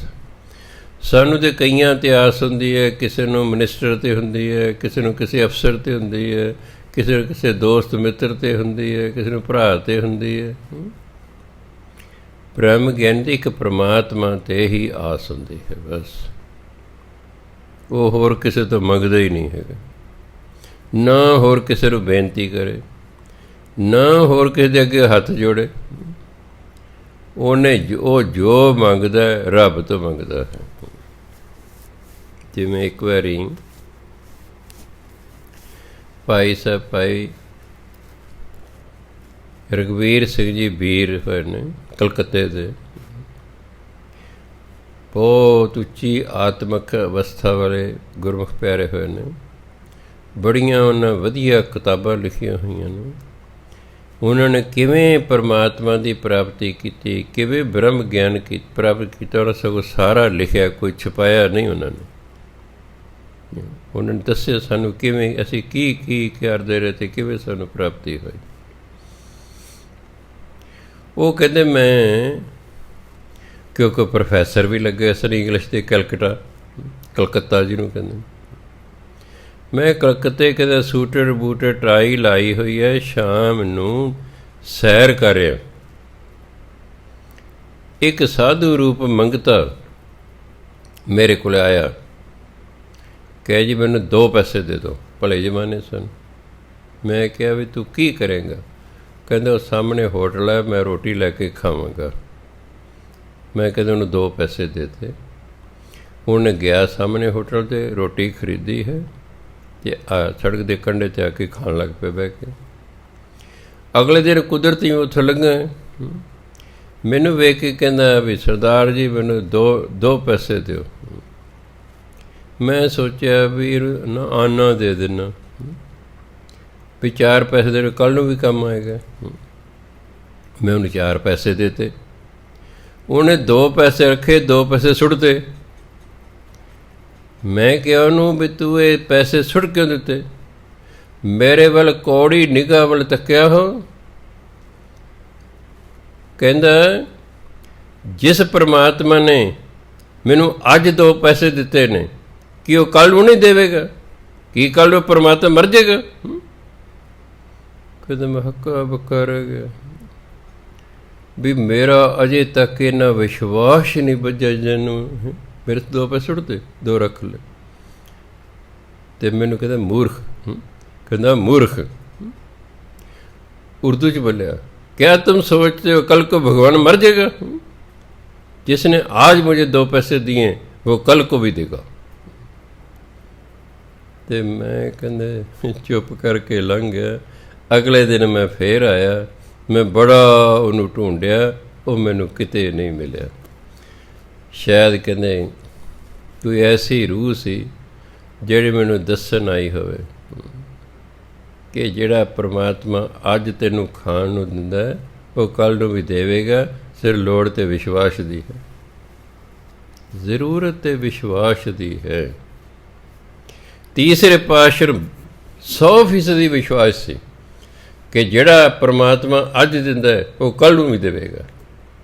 ਰਾਤ ਨੂੰ ਉਹਨਾਂ ਦਾ ਹੁਕਮ ਹੁੰਦਾ ਸੀ ਗੋਇੰਦਵਾਲ ਸਾਹਿਬ ਬਈ ਜਿੰਨਾ ਲੰਗਰ ਬਚਿਆ ਸਾਰੇ ਦਾ ਸਾਰਾ ਦਰਿਆ 'ਚ ਰੋੜ ਦਿਓ, ਭਾਂਡੇ ਮੂਧੇ ਮਾਰ ਦਿਓ, ਜੋ ਵੀ ਰਸਦ ਹੈ ਸਾਰੀ ਰੋੜ ਦਿਓ, ਆਪੇ ਮੱਛੀਆਂ ਖਾ ਲੈਣਗੀਆਂ। ਸਿੱਖਾਂ ਨੇ ਕਹਿਣਾ ਮਹਾਰਾਜ ਜੀ ਸਵੇਰੇ ਫਿਰ ਲੰਗਰ ਤਿਆਰ ਕਰਨਾ ਹੈ, ਕੁਛ ਰੱਖ ਲਈਏ। ਕਹਿੰਦੇ ਜਿਹੜਾ ਪਰਮਾਤਮਾ ਅੱਜ ਦੇ ਰਿਹਾ ਹੈ ਗੁਰਮੁਖੋ, ਕੀ ਉਹ ਕੱਲ੍ਹ ਨੂੰ ਨਹੀਂ ਦੇਵੇਗਾ? ਅਤੇ ਅਗਲੇ ਦਿਨ ਫਿਰ ਆ ਜਾਂਦਾ ਸੀ, ਰਸਦ ਆ ਜਾਂਦੀ ਸੀ। ਇਹ ਤਾਂ ਗੱਲ ਵਿਸ਼ਵਾਸ ਦੀ ਹੈ, ਗੱਲ ਸਾਰੀ ਵਿਸ਼ਵਾਸ ਦੀ ਹੈ। ਉਹ ਕਮਾਈ ਹੋਈ ਉਹਨਾਂ ਦੀ ਇੰਨੀ ਸੀ ਕਿ ਉਹਨਾਂ ਨੇ ਇੰਨਾ 100% ਵਿਸ਼ਵਾਸ ਸੀ ਕਿ ਜਿਹੜਾ ਪਰਮਾਤਮਾ ਅੱਜ ਖਾਣ ਨੂੰ ਦੇ ਰਿਹਾ ਉਹ ਕੱਲ੍ਹ ਨੂੰ ਦੇਵੇਗਾ। ਅਤੇ ਯਾਦ ਰੱਖੋ ਜਿਹੜਾ ਪਰਮਾਤਮਾ ਦੀ ਭਜਨ ਬੰਦਗੀ ਕਰਦਾ ਉਹਨੂੰ ਕੱਲ੍ਹ ਦੀ ਚਿੰਤਾ ਨਹੀਂ ਕਰਨੀ ਚਾਹੀਦੀ। ਕੱਲ੍ਹ ਦੀ ਚਿੰਤਾ ਤਾਂ ਸੰਸਾਰੀ ਲੋਕਾਂ ਨੂੰ ਹੁੰਦੀ ਹੈ। ਇਹ ਜੀ ਨਹੀਂ ਲੱਗਦਾ। ਸੰਸਾਰੀ ਲੋਕ ਇਕੱਲਤਾ ਮਹਿਸੂਸ ਕਰਦੇ ਨੇ। ਕਿਸੇ ਸੰਸਾਰੀ ਬੰਦੇ, ਹੁਣ ਦੇਖੋ 2 ਮਹੀਨੇ ਸੰਸਾਰੀ ਨੂੰ ਅੰਦਰ ਡੱਕੀ ਰੱਖੇ ਨਾ, ਕਈ ਤਾਂ ਬਿਮਾਰ ਹੀ ਹੋ ਗਏ, ਕਈਆਂ ਨੂੰ ਡਿਪਰੈਸ਼ਨ ਹੋ ਗਿਆ ਹੈ, ਕਈ ਟੈਨਸ਼ਨ 'ਚ ਚਲੇ ਗਏ ਨੇ, ਘਰਾਂ 'ਚ ਲੜਾਈਆਂ ਹੋਣ ਲੱਗ ਪਈਆਂ ਨੇ ਵੀ ਕਦੋਂ ਬਾਹਰ ਨਿਕਲਾਂਗੇ। ਉਹਨਾਂ ਲਈ ਸਮਾਂ ਗੁਜ਼ਾਰਨਾ ਹੀ ਔਖਾ ਹੋ ਗਿਆ। ਪਰ ਭਜਨ ਬੰਦਗੀ ਵਾਲਾ ਕਦੇ ਇਕੱਲਤਾ ਮਹਿਸੂਸ ਹੀ ਨਹੀਂ ਕਰਦਾ। ਜੋ ਨਾਮ ਜਪ ਰਿਹਾ ਉਹਨੂੰ ਹੈ ਪਰਮਾਤਮਾ ਮੇਰੇ ਨਾਲ ਹੈ, ਅਤੇ ਜੋ ਬਾਣੀ ਪੜ੍ਹ ਰਿਹਾ ਉਹਨੂੰ ਵਿਸ਼ਵਾਸ ਹੈ ਗੁਰੂ ਮੇਰੇ ਨਾਲ ਹੈ। ਫਿਰ ਇਕੱਲਾ ਤਾਂ ਨਾ ਹੋਇਆ। ਭਾਈ ਸਾਹਿਬ ਭਾਈ ਰਣਧੀਰ ਸਿੰਘ ਜੀ ਜਦੋਂ ਨਾਰੰਗਵਾਲ ਵਾਲੇ ਆਜ਼ਾਦੀ ਮੰਗਣ ਕਰਕੇ ਉਹਨਾਂ ਨੂੰ ਜੇਲ੍ਹ ਹੋ ਗਈ, ਉਹਨਾਂ ਨੂੰ ਖਤਰਨਾਕ ਬੰਦਾ ਸਮਝ ਕੇ ਇਕੱਲਿਆਂ ਨੂੰ ਕਮਰੇ 'ਚ ਡੱਕਦਾ। ਨਹੀਂ ਤਾਂ ਕਈ ਵਾਰੀ 2-2 4-4 ਕੈਦੀ ਹੁੰਦੇ ਨਾ, ਇਕੱਲੇ ਡੱਕਦਾ ਵੀ ਆਪੇ ਦੁਖੀ ਹੋਵੇਗਾ। ਕੁਝ ਦਿਨਾਂ ਬਾਅਦ ਜਿਹੜਾ ਉੱਤੇ ਲੱਗਾ ਸੀ ਵਾਰਡਨ ਹੁੰਦੇ ਨੇ, ਉਹਨੂੰ ਜੇਲ੍ਹ ਦਾ ਸੁਪਰਡੈਂਟ ਪੁੱਛਦਾ ਹੈ ਵੀ ਉਹ ਰਣਧੀਰ ਸਿੰਘ ਦਾ ਕੀ ਹਾਲ ਹੈ? ਕਹਿੰਦੇ ਉਹ ਤਾਂ ਚੜ੍ਹਦੀ ਕਲਾ ਤੋਂ ਖੁਸ਼ ਰਹਿੰਦਾ। ਕਹਿੰਦੇ ਇਹ ਕਿਵੇਂ ਹੋ ਸਕਦਾ? ਅਸੀਂ ਉਹਨੂੰ ਕਾਲ ਕੋਠੜੀ 'ਚ ਬੰਦ ਕੀਤਾ ਹੋਇਆ ਅਤੇ ਉਸ 'ਚ ਖੁਸ਼ ਕਿਵੇਂ ਹੋ ਸਕਦਾ? ਆਪ ਆ ਗਿਆ ਜੇਲਰ। ਕਹਿੰਦੇ ਤੁਹਾਡਾ ਜੀ ਲੱਗਦਾ ਇਸ ਕਾਲ ਕੋਠੜੀ 'ਚ? ਹਾਂਜੀ। ਕਹਿੰਦੇ ਮੈਂ ਕਿਹੜਾ ਇਕੱਲਾ? ਹੁਣ ਦੇਖਿਆ, ਕਹਿੰਦੇ ਹੈ ਤਾਂ ਇਕੱਲਾ ਹੀ। ਕਹਿੰਦੇ ਮੈਂ ਇਕੱਲਾ ਨਹੀਂ ਹਾਂ, ਮੇਰਾ ਗੁਰੂ ਮੇਰੇ ਨਾਲ ਹੈ। ਕਹਿੰਦੇ ਜੇਲਰ ਨੂੰ, ਕਹਿੰਦੇ ਜੇਲਰ ਤੈਨੂੰ ਸਮਝ ਤਾਂ ਨਹੀਂ ਆਉਣਾ, ਮੈਂ ਸ਼ਬਦ ਗਾਉਣਾ, ਤੁਹਾਨੂੰ ਸਮਝ ਤੇ ਨਹੀਂ ਆਉਣਾ, ਪਰ ਤੁਸੀਂ ਧਿਆਨ ਨਾਲ ਸੁਣੋ, ਤੁਹਾਨੂੰ ਭਾਵਨਾ ਸਮਝ ਆ ਜਾਏਗੀ। ਸਤਿਗੁਰ ਸੰਗ ਸਦਾ ਹੈ ਨਾਲੇ, ਉਹਨੇ ਜੇ ਸ਼ਬਦ ਗਾਇਆ, ਆਵਾਜ਼ ਉਹਨਾਂ ਦੀ ਬੜੀ ਹੋਈ ਪਿਆਰੀ ਸੀ। ਭਾਈ ਸਾਹਿਬ ਪਾਇਰਨ ਤੇ ਸਿੰਘ ਜਿਹੜਾ ਵੈਰਾਗ ਚੱਕ ਕੇ ਸ਼ਬਦ ਗਾਇਆ ਨਾ, ਉਹ ਜੇਲਰ ਜਿਹੜਾ ਸੁੰਨ ਹੋ ਗਿਆ ਹੈ। ਉਹ ਇੰਨਾ ਪ੍ਰਭਾਵਿਤ ਹੋਇਆ, ਕਹਿੰਦਾ ਹਾਂ ਰਣਧੀਰ ਸਿੰਘ ਤੁਮ ਅਕੇਲੇ ਨਹੀਂ ਹੋ, तुम्हारे साथ तुम्हारा गुरु है। ਕਹਿੰਦੇ ਇਹਨੂੰ ਨਾ ਇਸ ਕਮਰੇ 'ਚ ਬਾਹਰ ਕੱਢ ਦਿਓ, ਇਹਨੂੰ ਇਕੱਲੇ ਰੱਖਣ ਦੀ ਲੋੜ ਹੀ ਨਹੀਂ ਹੈਗੀ, ਇਹ ਇਕੱਲਾ ਹੈ ਹੀ ਨਹੀਂ। ਸੰਸਾਰੀ ਸੋਚਦੇ ਮੈਂ ਇਕੱਲਾ, ਇਸ ਲਈ ਤਾਂ ਵਿਚਾਰੇ ਦਾ ਜੀਅ ਨਹੀਂ ਲੱਗਦਾ। ਹਾਲਾਂਕਿ ਘਰ ਦੇ 3-3 4-4 ਜੀਅ ਨੇ ਪਰਿਵਾਰ ਦੇ, ਫਿਰ ਵੀ ਬੁਰਾ ਹਾਲ ਉਹਨਾਂ ਦਾ ਹੋ ਗਿਆ 2 ਮਹੀਨੇ 'ਚ। ਇੱਕ ਤਾਂ ਹੁੰਦਾ ਗਰੀਬੀ ਹੈ, ਖਾਣ ਨੂੰ ਰੋਟੀ ਨਹੀਂ ਮਿਲਦੀ, ਉਹ ਤਾਂ ਗੱਲ ਵੱਖਰੀ ਹੈ। ਉਹਨਾਂ ਦਾ ਬੁਰਾ ਵਿਚਾਰਿਆਂ ਦਾ ਹਾਲ ਹੋਣਾ ਹੀ ਹੋਣਾ ਸੀ। ਪਰ ਤੁਹਾਡਾ ਤਾਂ ਤੁਸੀਂ ਤਾਂ ਗਰੀਬ ਨਹੀਂ ਹੋਣਾ, ਤੁਹਾਡੇ ਕੋਲ ਤਾਂ ਖਾਣ ਪੀਣ ਨੂੰ ਸਭ ਕੁਛ ਹੈਗਾ ਸੀ, ਹੁਣ ਵੀ ਹੈਗਾ, ਦਾਤੇ ਦੀ ਕਿਰਪਾ ਹੈ। ਅਤੇ ਜੇ ਤੁਸੀਂ ਇਕੱਲਤਾ ਮਹਿਸੂਸ ਕੀਤੀ ਤਾਂ ਇਹਦਾ ਮਤਲਬ ਤੁਸੀਂ ਬਾਣੀ ਨਾਲ ਨਹੀਂ ਜੁੜੇ, ਤੁਸੀਂ ਨਾਮ ਨਾਲ ਨਹੀਂ ਜੁੜੇ। ਜਿਹੜੀ ਸੰਗਤ ਬਾਣੀ ਪੜ੍ਹਦੀ ਰਹਿੰਦੀ ਹੈ, ਨਾਮ ਜਪਦੀ ਰਹਿੰਦੀ ਹੈ, ਉਹਨਾਂ ਲਈ ਕੋਈ ਦਿੱਕਤ ਨਹੀਂ ਹੁੰਦੀ ਹੈਗੀ। ਇਸ ਲਈ ਜਿਹੜਾ ਹੈ ਬ੍ਰਹਮ ਗਿਆਨੀ ਜਿਹੜਾ, ਉਹਨੂੰ ਇੱਕ ਪਰਮਾਤਮਾ 'ਤੇ ਹੀ ਆਸ ਹੁੰਦੀ ਹੈ, ਉਹ ਹੋਰ ਕਿਸੇ 'ਤੇ ਆਸ ਰੱਖਦਾ ਹੀ ਨਹੀਂ। ਉਹਨੂੰ ਵਿਸ਼ਵਾਸ ਹੁੰਦਾ ਕਿ ਮੈਂ ਪਰਮਾਤਮਾ ਦਾ ਨਾਮ ਜਪਦਾ, ਪਰਮਾਤਮਾ ਮੇਰੇ ਕਾਰਜ ਸਵਾਰੇਗਾ। ਜੋ ਜਨ ਤੁਮਰੀ ਭਗਤ ਕਰਨ ਤੇ ਤਿਨ ਕੇ ਕਾਜ ਸਵਾਰਤ। ਵਿਸ਼ਵਾਸ ਹੁੰਦਾ ਉਹਨਾਂ ਨੂੰ ਵਿਸ਼ਵਾਸ ਹੁੰਦਾ ਜਿਸ ਪਰਮਾਤਮਾ ਨੇ ਮੈਨੂੰ ਪੈਦਾ ਕੀਤਾ ਉਹ ਮੈਨੂੰ ਖਾਣ ਨੂੰ ਵੀ ਦੇਵੇਗਾ। ਅਤੇ ਵਿਸ਼ਵਾਸ ਵਾਲਿਆਂ ਨੂੰ ਦਿੰਦਾ, ਬਾਕੀ ਤਾਂ ਭੁੱਖੇ ਮਰ ਜਾਂਦੇ ਨੇ, ਬਾਕੀ ਤਾਂ ਭੁੱਖੇ ਮਰ ਜਾਂਦੇ ਹਨ। ਪਰਮਾਤਮਾ ਸੋਚਦਾ ਇਹਨੂੰ ਮੇਰੇ 'ਤੇ 100% ਵਿਸ਼ਵਾਸ ਹੈ, ਅਤੇ ਫਿਰ ਜਿਹਨੂੰ ਇੰਨਾ ਵਿਸ਼ਵਾਸ ਹੈ, ਪਰਮਾਤਮਾ ਨੂੰ ਭੁੱਖੇ ਰਹਿਣ ਹੀ ਨਹੀਂ ਦਿੰਦਾ। ਇਸ ਲਈ ਬ੍ਰਹਮ ਗਿਆਨੀ ਨੇ ਕਦੇ ਕਿਸੇ ਹੋਰ 'ਤੇ ਆਸ ਹੀ ਨਹੀਂ ਰੱਖੀ ਹੈਗੀ। ਹੁਣ ਤਾਂ ਇੱਕ ਪਰਮਾਤਮਾ ਦੇ ਉੱਤੇ ਹੀ ਆਸ ਹੁੰਦੀ ਹੈ। ਬ੍ਰਹਮ ਗਿਆਨੀ ਕਾ ਨਹੀਂ ਵਿਨਾਸ਼, ਬ੍ਰਹਮ ਗਿਆਨੀ ਦੇ ਕਦੇ ਵਿਨਾਸ਼ ਹੀ ਨਹੀਂ ਹੁੰਦਾ। ਕਿਉਂ? ਉਹਨੇ ਸਰੀਰ ਤਿਆਗਣ ਤੋਂ ਬਾਅਦ ਸਰਬ ਵਿਆਪਕ ਹੋ ਜਾਣਾ। ਸਰੀਰ ਦੇਖੋ ਹਰ ਇੱਕ ਨੇ ਤਿਆਗਣਾ, ਜਿਹਨੂੰ ਸਰੀਰ ਮਿਲਿਆ, ਚਾਹੇ ਗੁਰੂ ਬਣ ਕੇ, ਚਾਹੇ ਅਵਤਾਰ ਬਣ ਕੇ ਆਇਆ। ਬੜੀ ਰਾਮ ਗਇਓ ਰਾਵਣ ਗਇਓ, ਚੰਗੇ ਨੇ ਵੀ ਚਲੇ ਜਾਣਾ, ਮੰਦੇ ਨੇ ਵੀ ਚਲੇ ਜਾਣਾ। ਜਿਸ ਨੂੰ ਸਰੀਰ ਮਿਲਿਆ ਉਸਨੇ ਇੱਥੋਂ ਜਾਣਾ ਹੀ ਜਾਣਾ ਹੈ। ਪਰ ਜਿਹੜਾ ਬ੍ਰਹਮ ਗਿਆਨੀ ਹੁੰਦਾ, ਉਹ ਸਰੀਰ ਤਿਆਗਣ ਤੋਂ ਬਾਅਦ ਉਹ ਜਿਹੜਾ ਹੈ ਸਰਬ ਵਿਆਪਕ ਹੋ ਜਾਂਦਾ, ਉਹ ਸਭ ਥਾਂ 'ਤੇ ਹੁੰਦਾ ਹੈ। ਕ੍ਰਿਸ਼ਨ ਮਹਾਰਾਜ ਨੂੰ ਗੋਪੀਆਂ ਬਹੁਤ ਪਿਆਰ ਕਰਦੀਆਂ ਸਨ। ਗੋਪੀਆਂ ਆਪਸ 'ਚ ਗੱਲ ਕਰ ਰਹੀਆਂ ਨੇ ਵੀ ਕ੍ਰਿਸ਼ਨ ਮਹਾਰਾਜ ਰੋਜ਼ ਸ਼ਾਮ ਨੂੰ 6 ਵਜੇ ਮੈਨੂੰ ਮਿਲਣ ਆਉਂਦੇ, ਗੱਲਾਂ ਬਾਤਾਂ ਕਰ। ਦੂਜੀ ਕਹਿੰਦੀ ਮੈਨੂੰ ਵੀ 6 ਵਜੇ ਮਿਲਣ ਆਉਂਦੇ ਨੇ, ਤੀਜੀ ਕਹਿੰਦੀ ਮੈਨੂੰ ਵੀ 6 ਵਜੇ ਮਿਲਣ ਆਉਂਦੇ ਨੇ, ਚੌਥੀ ਕਹਿੰਦੀ ਮੈਨੂੰ ਵੀ 6 ਵਜੇ ਮਿਲਣ ਆਉਂਦੇ ਨੇ। ਅਤੇ ਨਾਰਦ ਜੀ ਇਹ ਗੱਲ ਸੁਣ ਰਹੇ ਸੀ, ਉਹ ਕਦੇ ਕਿਵੇਂ ਹੋ ਸਕਦਾ ਬਈ ਕ੍ਰਿਸ਼ਨ ਮਹਾਰਾਜ ਤਾਂ ਜੇ ਜਿਉਂਦੇ ਨੇ, ਉਹ ਤਾਂ ਇੱਕ ਸਰੀਰ ਹੈ। ਚਲੋ ਜਦੋਂ ਸਰੀਰ ਤਿਆਗ ਜਾਣਗੇ ਫਿਰ ਤਾਂ ਸਰਬ ਵਿਆਪੀ ਹੋ ਜਾਣਗੇ, ਫਿਰ ਤਾਂ ਗੱਲ ਉਹ ਅਜੇ ਤਾਂ ਸਰੀਰ 'ਚ ਨਹੀਂ। ਉਹ ਕਿਵੇਂ ਇੰਨੀਆਂ ਥਾਵਾਂ 'ਤੇ ਇੱਕੋ ਹੀ ਸਮੇਂ ਹੋ ਸਕਦੇ ਨੇ। ਨਾਰਦ ਜੀ ਪਵਨ ਰੂਪ ਹੋ ਗਏ।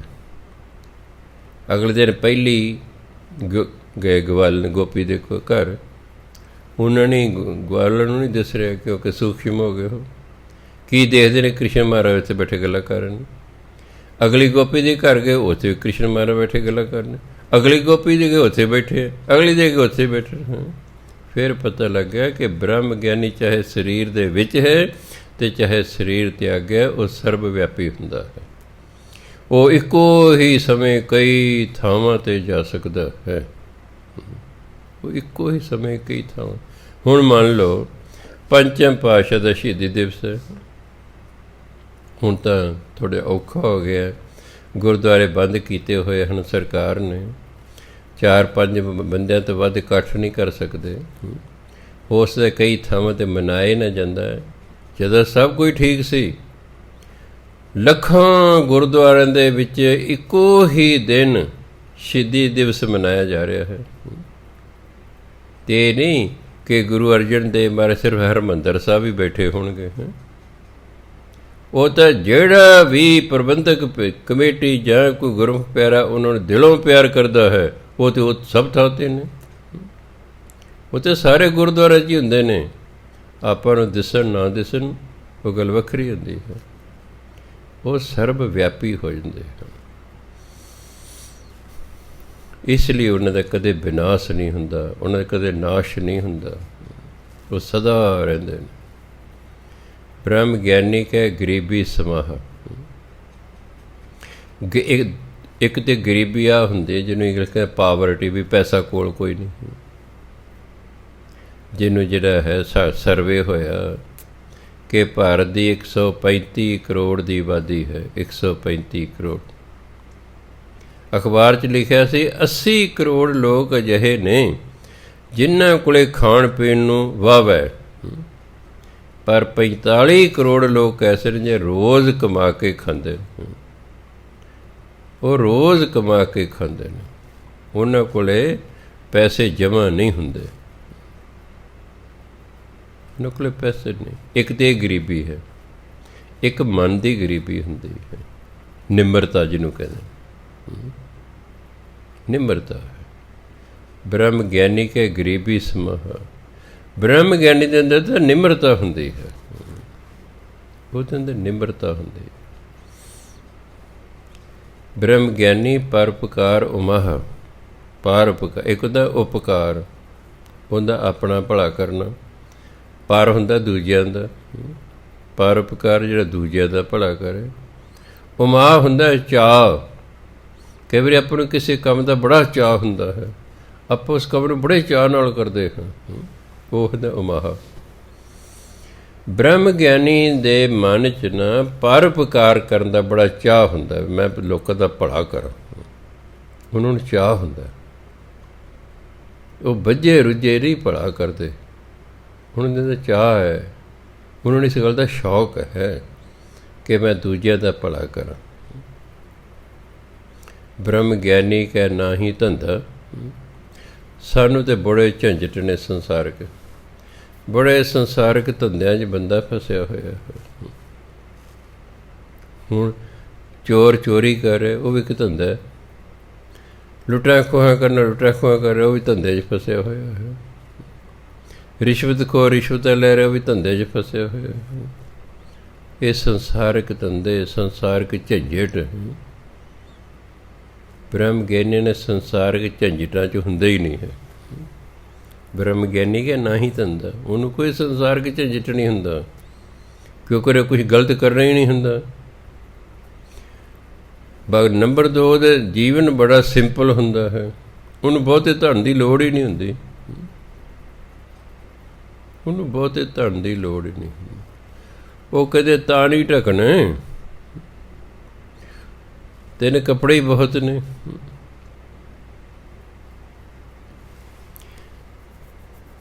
ਆਹ ਜਿਹੜਾ ਹੈ ਅੰਬਾਲੇ ਦੇ ਕੋਲੋਂ ਜਿਹੜਾ ਦਰਿਆ ਵਗਦਾ ਹੈ, ਮਾਰਕੰਡਾ, ਰਿਸ਼ੀ ਮਾਰਕੰਡਾ ਹੋਇਆ।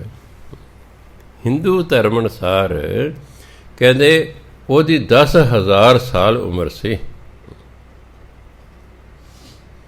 ਜੇ ਕਿਸੇ ਨੇ ਪੁੱਛਣਾ ਵੀ ਰਿਸ਼ੀ ਜੀ ਕੋਈ ਝੌਂਪੜੀ ਪਾ ਲਓ, ਕਹਿੰਦੇ ਭਾਈ ਕੱਲ੍ਹ ਨੂੰ ਤਾਂ ਮਾਰੀ ਜਾਣਾ, ਝੌਂਪੜੀ ਕੀ ਕਰਨੀ ਹੈ। 10-12 ਤਿਨਕੇ ਜਿਹੜੇ ਘਾਹ ਦੇ ਆਪਣੇ ਸਿਰ 'ਤੇ ਰੱਖ ਲੈਂਦਾ ਹੁੰਦਾ ਸੀ, ਬਸ ਵੀ ਬਾ ਮੇਰੀ ਤਾਂ ਆਹੀ ਝੌਂਪੜੀ ਹੈ। 10,000 ਸਾਲ ਜਿਵੇਂ ਝੌਂਪੜੀ ਹੋਈ ਨਹੀਂ ਪਾਈ। ਕਹਿੰਦੇ ਕੱਲ੍ਹ ਨੂੰ ਤਾਂ ਮਾਰੀ ਜਾਣਾ, ਝੌਂਪੜੀ ਪਾ ਕੇ ਕੀ ਕਰਨੀ। ਇਹੋ ਜਿਹਾ ਦੱਸੋ ਕੀ ਖਰਚਾ, ਇਹੋ ਜਿਹਾ ਖਰਚਾ ਕਿਆ ਹੋਏਗਾ।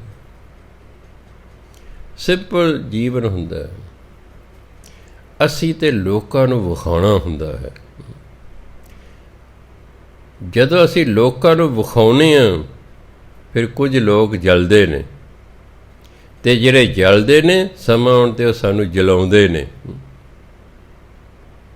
ਆ ਬੀਬੀਆਂ ਨਾਰਾਜ਼ ਨਾ ਹੋਣ, ਬੰਦਿਆਂ ਦੇ ਬੀਬੀਆਂ 'ਚ ਇੱਕ ਫਰਕ ਹੁੰਦਾ। ਬੰਦੇ ਨੂੰ ਇਹ ਨਹੀਂ ਮੈਂ ਵਿਆਹ 'ਤੇ ਜਾਣਾ, ਮੈਂ ਹਰ ਫੰਕਸ਼ਨ 'ਤੇ ਨਵੇਂ ਕੱਪੜੇ ਸਿਲਾਵਾਂ, ਇਹਨਾਂ ਨਹੀਂ ਹੁੰਦਾ, ਕਿਉਂਕਿ ਨਾ ਇਹਨਾਂ ਨੇ ਸੜਨਾ ਹੁੰਦਾ, ਨਾ ਕਿਸੇ ਨੂੰ ਕੱਪੜੇ ਪਾ ਕੇ ਸਾੜਨਾ ਹੁੰਦਾ। अब ਬੀਬੀਆਂ ਵਿਚਾਰੀਆਂ ਸੜਦੀਆਂ ਨੇ, ਫਿਰ ਸਾੜਦੀਆਂ ਨੇ, ਹਰ ਫੰਕਸ਼ਨ 'ਤੇ ਨਵਾਂ ਸੂਟ ਚਾਹੀਦਾ ਤਾਂ ਜਾ ਕੇ ਗੱਲ ਬਣਦੀ ਹੈ। ਕੁਦਰਤੀ ਹੁੰਦਾ ਹੈ, ਇਹ ਨੇਚਰ ਹੁੰਦੀ ਹੈ ਆਪਣੀ ਆਪਣੀ। ਸੋ ਬ੍ਰਹਮ ਗਿਆਨੀ ਜਿਹੜਾ ਹੁੰਦਾ ਹੈ ਉਹ ਸਿੰਪਲ ਜੀਵਨ ਹੁੰਦਾ ਹੈ, ਉਹ ਕਿਸੇ ਸੰਸਾਰਕ ਝੰਜਟਾਂ 'ਚ ਨਹੀਂ ਪੈਂਦਾ ਹੈਗਾ। ਕਿਉਂ ਜੋ ਝੰਜਟਾਂ 'ਚ ਪਵੇਗਾ ਉਹਦਾ ਟਾਈਮ ਖਰਾਬ ਹੋਵੇਗਾ, ਉਹਨੂੰ ਭਜਨ ਬੰਦਗੀ ਕਰਨ ਲਈ ਟਾਈਮ ਹੀ ਨਹੀਂ ਮਿਲਣਾ। ਨਾਲ ਉਹ ਇਹਨਾਂ ਗੱਲਾਂ ਤੋਂ ਉੱਪਰ ਉੱਠ ਗਿਆ ਹੁੰਦਾ ਹੈ। ਬ੍ਰਹਮ ਗਿਆਨੀ ਲੈ ਧਾਵਤ ਬੰਦਾ, ਧਾਵਤ ਹੁੰਦਾ ਦੌੜਦੇ ਹੋਏ ਨੂੰ, ਬੰਦਾ ਮੈਨੇ ਬੰਨ੍ਹ ਲੈਣਾ। ਬ੍ਰਹਮ ਗਿਆਨੀ ਆਪਣੇ ਦੌੜਦੇ ਹੋਏ ਮਨ ਨੂੰ ਬੰਨ੍ਹ ਲੈਂਦਾ, ਰੋਕ ਕੇ ਰੱਖਦਾ, ਇਹਨੂੰ ਭੱਜਣ ਨਹੀਂ ਦਿੰਦਾ। ਅਸੀਂ ਤਾਂ ਜਦ ਭਜਨ ਬੰਦਗੀ ਕਰਦੇ ਮਨ ਕਦੇ ਕਿਤੇ ਕਦੇ ਕਿਤੇ ਕਦੇ ਕਿਤੇ, ਪਹਿਲਾਂ ਭਾਵੇਂ ਨਾ ਭੱਜੇ। ਕਈਆਂ ਨੂੰ ਨਾ ਓਪਰੀ ਰੂਹ ਦਾ ਅਸਰ ਹੁੰਦਾ। ਕਈ ਅਮਰੀਕਾ ਵਿੱਚ ਸਾਨੂੰ ਭੂਤ ਪ੍ਰੇਤ ਚੰਬੜ ਗਏ ਨੇ ਸੀ, ਉਹਨੂੰ ਮੈਂ ਦਿੰਦਾ ਪਾਠ, ਪੜ੍ਹ ਦਿੰਦਾ। ਉਹ ਜੇ ਪੜ੍ਹ ਦੇਣਾ ਹਾਂ ਉਹ ਭੱਜ ਜਾਂਦੇ ਨੇ, ਉਹ ਭੱਜ ਜਾਂਦੇ ਨੇ। ਇਸੇ ਤਰ੍ਹਾਂ ਸਾਨੂੰ ਕੋਈ ਪਾਠ ਦਿੰਦਾ ਹੈ, ਪਾਠ ਕਰਨਾ ਬੜਾ ਔਖਾ ਹੈ, ਅਸੀਂ ਬਹਾਨਾ ਬਣਾ ਕੇ ਭੱਜ ਜਾਂਦੇ। ਕਈ ਬੱਚੇ ਨੇ ਜੇ ਮਾਂ ਕੋਲ ਬੈਠੀ ਹੈ ਅਤੇ ਪੜ੍ਹਦੇ ਨੇ, ਮਾਂ ਥੋੜ੍ਹੀ ਪਰਾਂ ਚਲੀ ਗਈ, ਪੜ੍ਹਨੋਂ ਹਟ ਜਾਂਦੇ ਨੇ। ਇਸ ਲਈ ਜਿਹੜਾ ਬ੍ਰਹਮ ਗਿਆਨੀ ਹੁੰਦਾ ਹੈ ਉਹਦਾ ਮਨ 'ਤੇ ਕੰਟਰੋਲ ਹੁੰਦਾ ਹੈ। ਉਹਦਾ ਮਨ ਇੱਧਰ ਉੱਧਰ ਨੂੰ ਦੌੜਦਾ ਹੀ ਨਹੀਂ ਹੈ। ਉਹਦੇ ਦੌੜਦੇ ਹੋਏ ਮਨ ਨੂੰ ਉਹਨੇ ਬੰਨ੍ਹਿਆ ਹੁੰਦਾ ਹੈ। ਪਹਿਲਾਂ ਹਮੇਸ਼ਾ ਹੀ ਦੌੜੇਗਾ। ਕਈ ਵਾਰੀ ਬੰਦਾ ਪਾਠ ਕਰਦਾ ਸਿਮਰਨ ਘਬਰਾ ਜਾਂਦਾ ਵੀ ਮਨ ਤਾਂ ਲੱਗਦਾ ਨਹੀਂ। ਅਤੇ ਗੁਰੂ ਨਾਨਕ ਦੇਵ ਜੀ ਕਹਿੰਦੇ ਸੀ ਉਹਨਾਂ ਮੁੱਲਾਂ ਨੂੰ ਅਤੇ ਨਵਾਬ ਨੂੰ ਕਿ ਤੁਹਾਡੀ ਜਿਹੜੀ ਹੈ ਨਮਾਜ਼ ਪ੍ਰਵਾਨ ਨਹੀਂ ਹੋਈ ਸੁਲਤਾਨਪੁਰ ਲੋਧੀ ਕੇ, ਕਿਉਂਕਿ ਤੁਹਾਡਾ ਮਨ ਤਾਂ ਘਰ ਗਿਆ ਸੀ। ਇੱਕ ਦਾ ਮਨ ਜਿਹੜਾ ਸੀ ਉਹ ਘੋੜੇ ਖਰੀਦਣ ਗਿਆ ਹੋਇਆ ਸੀ। ਤੁਹਾਡਾ ਮਨ ਹਾਜ਼ਰ ਨਹੀਂ ਸੀ, ਇਸ ਲਈ ਤੁਹਾਡੀ ਜਿਹੜੀ ਹੈ ਨਮਾਜ਼ ਹੈ ਪਰਮਾਤਮਾ ਦੀ ਦਰਗਾਹ 'ਚ ਪ੍ਰਵਾਨ ਨਹੀਂ ਹੋਈ। ਤਾਂ ਬੰਦਾ ਸੋਚਦਾ ਮੈਂ ਵਾਹਿਗੁਰੂ ਵਾਹਿਗੁਰੂ ਕਰਦਾ, ਮਨ 'ਤੇ ਭੱਜਿਆ ਫਿਰਦਾ, ਪਤਾ ਨਹੀਂ ਮੇਰਾ ਵਾਹਿਗੁਰੂ ਕੀਤਾ ਪ੍ਰਵਾਨ ਹੋਏਗਾ ਕਿ ਨਹੀਂ ਹੋਏਗਾ। ਇੱਕ ਗੱਲ ਯਾਦ ਰੱਖਿਓ, ਤੁਸੀਂ 100 ਵਾਰ ਵਾਹਿਗੁਰੂ ਵਾਹਿਗੁਰੂ ਕਿਹਾ, ਐਸਾ ਨਹੀਂ ਹੁੰਦਾ ਕਿ 100 ਵਾਰ ਹੀ ਮਨ ਕਿਤੇ ਭੱਜਿਆ ਹੋਵੇ। 10 ਵਾਰੀ 15 ਵਾਰੀ 20 ਵਾਰੀ ਤਾਂ ਹਾਜ਼ਰ ਹੋਊ ਨਾ। ਤੁਸੀਂ ਸਮਝੋ ਇੱਕ ਵਾਰੀ ਵਾਹਿਗੁਰੂ ਕੱਢਦਾ 1 ਨੰਬਰ ਹੈ ਫਰਜ਼ ਕਰੋ, ਅਤੇ ਤੁਸੀਂ ਕਹਿਣਾ 100 ਵਾਰੀ 100 ਨੰਬਰ ਨਹੀਂ। ਜੇ 40 ਵਾਰ ਵੀ ਤੁਹਾਡਾ ਮਨ ਟਿਕਿਆ ਅਤੇ 60 ਵਾਰ ਨਹੀਂ ਟਿਕਿਆ ਤਾਂ ਵੀ ਤੁਸੀਂ 100 ਦੇ ਵਿੱਚੋਂ 40 ਨੰਬਰ ਲੈ ਕੇ ਪਾਸ ਹੋ ਗਏ। ਹੋਰ ਕਿ 33 ਵਾਲਾ ਪਾਸ ਹੋ ਜਾਂਦਾ। ਹੌਸਲਾ ਨਹੀਂ ਛੱਡੀਦਾ ਹੁੰਦਾ। ਐਸਾ ਤਾਂ ਹੁੰਦਾ ਹੀ ਨਹੀਂ ਕਿ ਬੰਦਾ ਸਾਰੇ ਦੇ ਸਾਰੇ ਪਾਠ 'ਚ ਗੈਰ ਹਾਜ਼ਰ ਮਨ ਹੋਵੇ। ਹਾਂ ਠੀਕ ਹੈ, ਇੱਧਰ ਉੱਧਰ ਜਾਂਦਾ ਰਹਿੰਦਾ। ਕਿਉਂਕਿ ਜਦੋਂ ਅਸੀਂ ਮਨੋਵਿਗਿਆਨ ਪੜ੍ਹਦੇ ਸੀ, ਸਾਈਕੋਲੋਜੀ, ਉਹ ਚਾਹੁੰਦਾ ਸੀ ਕਿ ਸਧਾਰਨ ਬੰਦੇ ਦਾ ਮਨ 16 ਸਕਿੰਟਾਂ ਬਾਅਦ ਇੱਧਰ ਉੱਧਰ ਚਲੇ ਜਾਂਦਾ। ਫਿਰ ਜਿਹੜਾ ਬੰਦਾ ਉਹਨੂੰ ਰੋਕ ਲਿਆਉਂਦਾ ਘੇਰ ਕੇ, ਫਿਰ ਜਿਹੜਾ ਕੰਮ ਕਰ ਉੱਥੇ ਲਿਆਉਂਦਾ ਉਸ ਨੂੰ 16 ਸਕਿੰਟ ਟਿਕਦਾ, ਫਿਰ ਚਲੇ ਜਾਂਦਾ। ਹੌਲੀ ਹੌਲੀ ਜਦੋਂ ਅਸੀਂ ਇਹਨੂੰ ਰੋਕਣ ਦੀ ਕੋਸ਼ਿਸ਼ ਕਰਾਂਗੇ, ਅਭਿਆਸ ਕਰਾਂਗੇ, ਫਿਰ 20 ਸੈਕਿੰਡ ਟਿਕਣ ਲੱਗ ਜਾਏ, ਫਿਰ 30, ਫਿਰ ਹੌਲੀ ਹੌਲੀ ਮਿੰਟ ਟਿਕ ਜਾਏਗਾ। ਇਸ ਤਰ੍ਹਾਂ ਟਿਕਦਾ ਜਾਂਦਾ, ਲੱਗੇ ਰਹਿਣਾ ਹੈ। ਮੈਂ ਕਈ ਵਾਰੀ ਕਿਹਾ ਕਰਦਾ, ਅਵਾਰਾ ਕੁੱਤਾ ਹੈ, ਉਹਨੂੰ ਲੈ ਤੁਸੀਂ ਰੱਸੀ ਪਾ ਲਓ ਅਤੇ ਕਿੱਲੀ 'ਤੇ ਬੰਨ੍ਹ ਦਿਓ, ਫਿਰ ਉਹਦਾ ਤਮਾਸ਼ਾ ਵੇਖਣ ਵਾਲਾ ਹੁੰਦਾ। ਕਿਉਂਕਿ ਤੇ ਅਵਾਰਾ ਹੈ ਅਤੇ ਤੁਸੀਂ ਉਹਨੂੰ ਬਣਾ ਲਿਆ ਗੁਲਾਮ। ਉਹ ਕਦੇ ਰੱਸੀ ਨੂੰ ਨਾ ਚੱਕ ਮਾਰਦਾ ਦਿੰਦਾ ਵੀ ਇਹਨੂੰ ਮੈਂ ਵੱਢ ਦਿਆਂ ਅਤੇ ਆਜ਼ਾਦ ਹੋ ਜਾ। ਕਦੇ ਕੀ ਕਰਦਾ, ਝਟਕਾ ਮਾਰਦਾ ਵੀ ਕਿਤੇ ਰੱਸੀ ਟੁੱਟ ਜੇ। ਜੇ ਰੱਸੀ ਟੁੱਟ ਵੀ ਨਹੀਂ ਰਹੀ, ਚੱਬੀ ਵੀ ਨਹੀਂ ਜਾ ਰਹੀ, ਤਾਂ ਉਹਦੀ ਕੋਸ਼ਿਸ਼ ਹੁੰਦੀ ਹੈ ਕਿ ਮੇਰਾ ਗਲਾ ਕਿਸੇ ਤਰ੍ਹਾਂ ਇਸ ਫੰਦੇ ਵਿੱਚ ਬਾਹਰ ਨਿਕਲ ਜਾਏ। ਉਹਦਾ ਤਮਾਸ਼ਾ ਵੇਖਣ ਵਾਲਾ ਹੁੰਦਾ। ਜੇ ਉਹਨੂੰ ਤੁਸੀਂ ਮਹੀਨਾ 2 ਮਹੀਨੇ ਬੰਨ੍ਹੀ ਰੱਖੇ, ਉਹਨਾਂ ਨੂੰ ਰੋਟੀ ਪਾਣੀ ਦਿੰਦੇ ਰਹੇ, ਫਿਰ ਉਹ ਰੱਸੀ ਨਹੀਂ ਚੜ੍ਹਾਏਗਾ, ਫਿਰ ਟਿਕਿਆ ਰਹੇਗਾ। ਫਿਰ ਜਦ ਤੁਸੀਂ ਰੱਸੀ ਖੋਲ੍ਹ ਵੀ ਦਿਓਗੇ, ਉਹ ਥੋੜ੍ਹੀ ਦੇਰ ਬਾਹਰ ਚਲਿਆ ਜਾਏਗਾ, ਗੇੜਾ ਗੂੜਾ ਲਾ ਕੇ ਫਿਰ ਆਪਣੇ ਕਿੱਲੇ ਕੋਲ ਆ ਜਾਏਗਾ। ਐਂ ਇਹ ਮਨ ਹੈ, ਇਹ ਸ਼ੁਰੂ 'ਚ ਭੱਜੇਗਾ ਹੀ ਭੱਜੇਗਾ। ਇਹ ਡਰ ਕੇ ਕਿ ਮਨ ਤੇ ਟਿਕਦਾ ਹੀ ਨਹੀਂ, ਭਜਨ ਬੰਦਗੀ ਦਾ ਪਤਾ ਨਹੀਂ ਫਲ ਮਿਲਣਾ ਕਿ ਨਹੀਂ ਮਿਲਣਾ, ਤੇ ਤੁਸੀਂ ਭਜਨ ਬੰਦਗੀ ਛੱਡ ਦਿਓ, ਇਹ ਸਿਆਣਪ ਨਹੀਂ ਹੈ। ਇਹ ਮਨ ਨੇ ਛੇਤੀ ਛੇਤੀ ਨਹੀਂ ਟਿਕਣਾ ਹੁੰਦਾ, ਪਰ ਜੇ ਅਸੀਂ ਲੱਗੇ ਰਹੀਏ ਲੱਗੇ ਰਹੀਏ ਲੱਗੇ ਰਹੀਏ, ਫਿਰ ਸਮਾਂ ਪਾ ਕੇ ਮਨ ਟਿਕ ਜਾਂਦਾ। ਟਿਕਿਆ ਹੋਇਆ ਮਨ ਸ਼ਕਤੀਸ਼ਾਲੀ ਹੁੰਦਾ। ਜਦੋਂ ਮਨ ਟਿਕ ਜਾਂਦਾ ਨਾ, ਸਾਡੇ ਤਾਂ ਬੜੀਆਂ ਸ਼ਕਤੀਆਂ ਪੈਦਾ, ਰਿਧੀਆਂ ਸਿੱਧੀਆਂ ਦੇ ਅਸੀਂ ਮਾਲਕ ਹੋ ਜਾਂਦੇ, ਇੰਨਾ ਮਨ ਤਗੜਾ ਹੋ ਜਾਂਦਾ। ਇਸ ਲਈ ਗੁਰੂ ਮਹਾਰਾਜ ਕਹਿੰਦੇ, ਬ੍ਰਹਮ ਗਿਆਨੀ ਨੇ ਤਾਂ ਆਪਣੇ ਮਨ ਨੂੰ ਬੰਨ੍ਹ ਕੇ ਰੱਖਿਆ ਹੁੰਦਾ, ਇਹਨੂੰ ਭਟਕਣ ਨਹੀਂ ਦਿੰਦਾ ਕਿਤੇ। ਬ੍ਰਹਮ ਗਿਆਨੀ ਕਹਿ ਹੋਏ ਸੋ ਭਲਾ। ਬ੍ਰਹਮ ਗਿਆਨੀ ਤਾਂ ਜੋ ਵੀ ਹੁੰਦਾ ਬਸ ਭਲਾ ਹੀ ਹੁੰਦਾ, ਉਸ ਤੋਂ ਬੁਰਾ ਤਾਂ ਕਿਸੇ ਦਾ ਹੁੰਦਾ ਹੀ ਨਹੀਂ। ਅਸੀਂ ਬੁਰਾ ਸੋਚਦੇ ਹਾਂ, ਬੁਰਾ ਕਰਦੇ ਹਾਂ। ਗੁਰਬਾਣੀ ਕਹਿੰਦੀ, ਪਰ ਕਾ ਬੁਰਾ ਨ ਰੱਖੋ ਚੀਤ, ਤੁਮ ਕੋ ਦੁੱਖ ਨਹੀਂ ਭਾਈ ਮੀਤ। ਹੈ ਭਰਾਵਾ, ਹੈ ਮਿੱਤਰ, ਤੂੰ ਕਿਸੇ ਦਾ ਬੁਰਾ ਕਰਨ ਦਾ ਖਿਆਲ ਹੀ ਨਾ ਲਿਆ, ਤੈਨੂੰ ਕੋਈ ਦੁੱਖ ਨਹੀਂ। ਦੇਖੋ, ਸਾਇੰਸ ਦਾ ਅਸੂਲ ਹੈ। ਨਿਊਟਨ ਜਿਹੜੇ 3 ਲਾ, ਸਾਇੰਸਦਾਨ ਨਿਊਟਨ ਹੋਇਆ ਹੈ, ਉਹਨੇ ਜੇ 3 ਲਾ, 3 ਸਿਧਾਂਤ ਸੰਸਾਰ ਨੂੰ ਦਿੱਤੇ। ਉਹਦਾ ਇੱਕ ਸਿਧਾਂਤ ਸੀ ਕਿ ਐਕਸ਼ਨ ਦਾ ਰਿਐਕਸ਼ਨ ਹੁੰਦਾ ਹੈ, ਹਰ ਕਰਮ ਦੀ ਪ੍ਰਤੀਕਿਰਿਆ ਹੁੰਦੀ ਹੈ। ਉਹਨੇ ਗੇਂਦ ਦੀ ਉਦਾਹਰਣ ਦਿੱਤੀ। ਕਹਿੰਦੇ ਤੁਸੀਂ ਗੇਂਦ ਹੈ, ਪੋਲੀ ਜੀ ਧਰਤੀ 'ਤੇ ਮਾਰੋ, ਉਹ ਥੋੜ੍ਹੀ ਉੱਠੇਗੀ। ਥੋੜ੍ਹਾ ਜਿਹਾ ਹੋਰ ਜ਼ੋਰ ਲਾ ਕੇ ਧਰਤੀ 'ਤੇ ਗੇਂਦ ਨੂੰ ਮਾਰੋ, ਉਹ ਹੋਰ ਉੱਚੀ ਉੱਠੇਗੀ। ਪੂਰੇ ਜ਼ੋਰ ਨਾਲ ਗੇਂਦ ਨੂੰ ਧਰਤੀ 'ਤੇ ਮਾਰੋ, ਬਹੁਤ ਉੱਚੀ ਉੱਠੇਗੀ। ਜਿੱਡਾ ਵੱਡਾ ਐਕਸ਼ਨ, ਓਡਾ ਵੱਡੇ ਰਿਐਕਸ਼ਨ ਹੋਏਗਾ। ਐਕਸ਼ਨ ਮੈਨੇ ਕਰਮ। ਸੋ ਜਿਹੋ ਜਿਹੇ ਅਸੀਂ ਕਰਮ ਕਰਦੇ ਹਾਂ, ਉਹਦੀ ਪ੍ਰਤੀਕਿਰਿਆ ਹੁੰਦੀ ਹੈ, ਉਸ ਕਰਮ ਦਾ ਸਾਨੂੰ ਫਲ ਭੋਗਣਾ ਪੈਂਦਾ ਹੈ। ਜਿੱਡਾ ਵੱਡਾ ਕਰਮ ਮਾੜਾ, ਓਡਾ ਹੀ ਫਲ ਉਸਦਾ ਲੰਮੀ ਦੇਰ ਤੱਕ ਰਹਿੰਦਾ ਹੈ। ਕਈ ਵਾਰੀ ਕਈ ਜਨਮ ਕਰਮ ਨੂੰ ਭੋਗਦੇ ਰਹਿੰਦੇ ਨੇ। ਅੱਜ ਜਦੋਂ ਹੁੰਦੇ ਨੇ, ਜਿਹੜਾ ਹੈ ਵਿਚਾਰੇ ਜਿਹੜੇ ਛੋਟੇ ਗਿਣਤੀ ਦੇ ਲੋਕ ਹੁੰਦੇ ਨੇ, ਉਹ ਕੰਮ ਜਿਹੜੀ ਘੱਟ ਗਿਣਤੀ 'ਚ ਨੇ।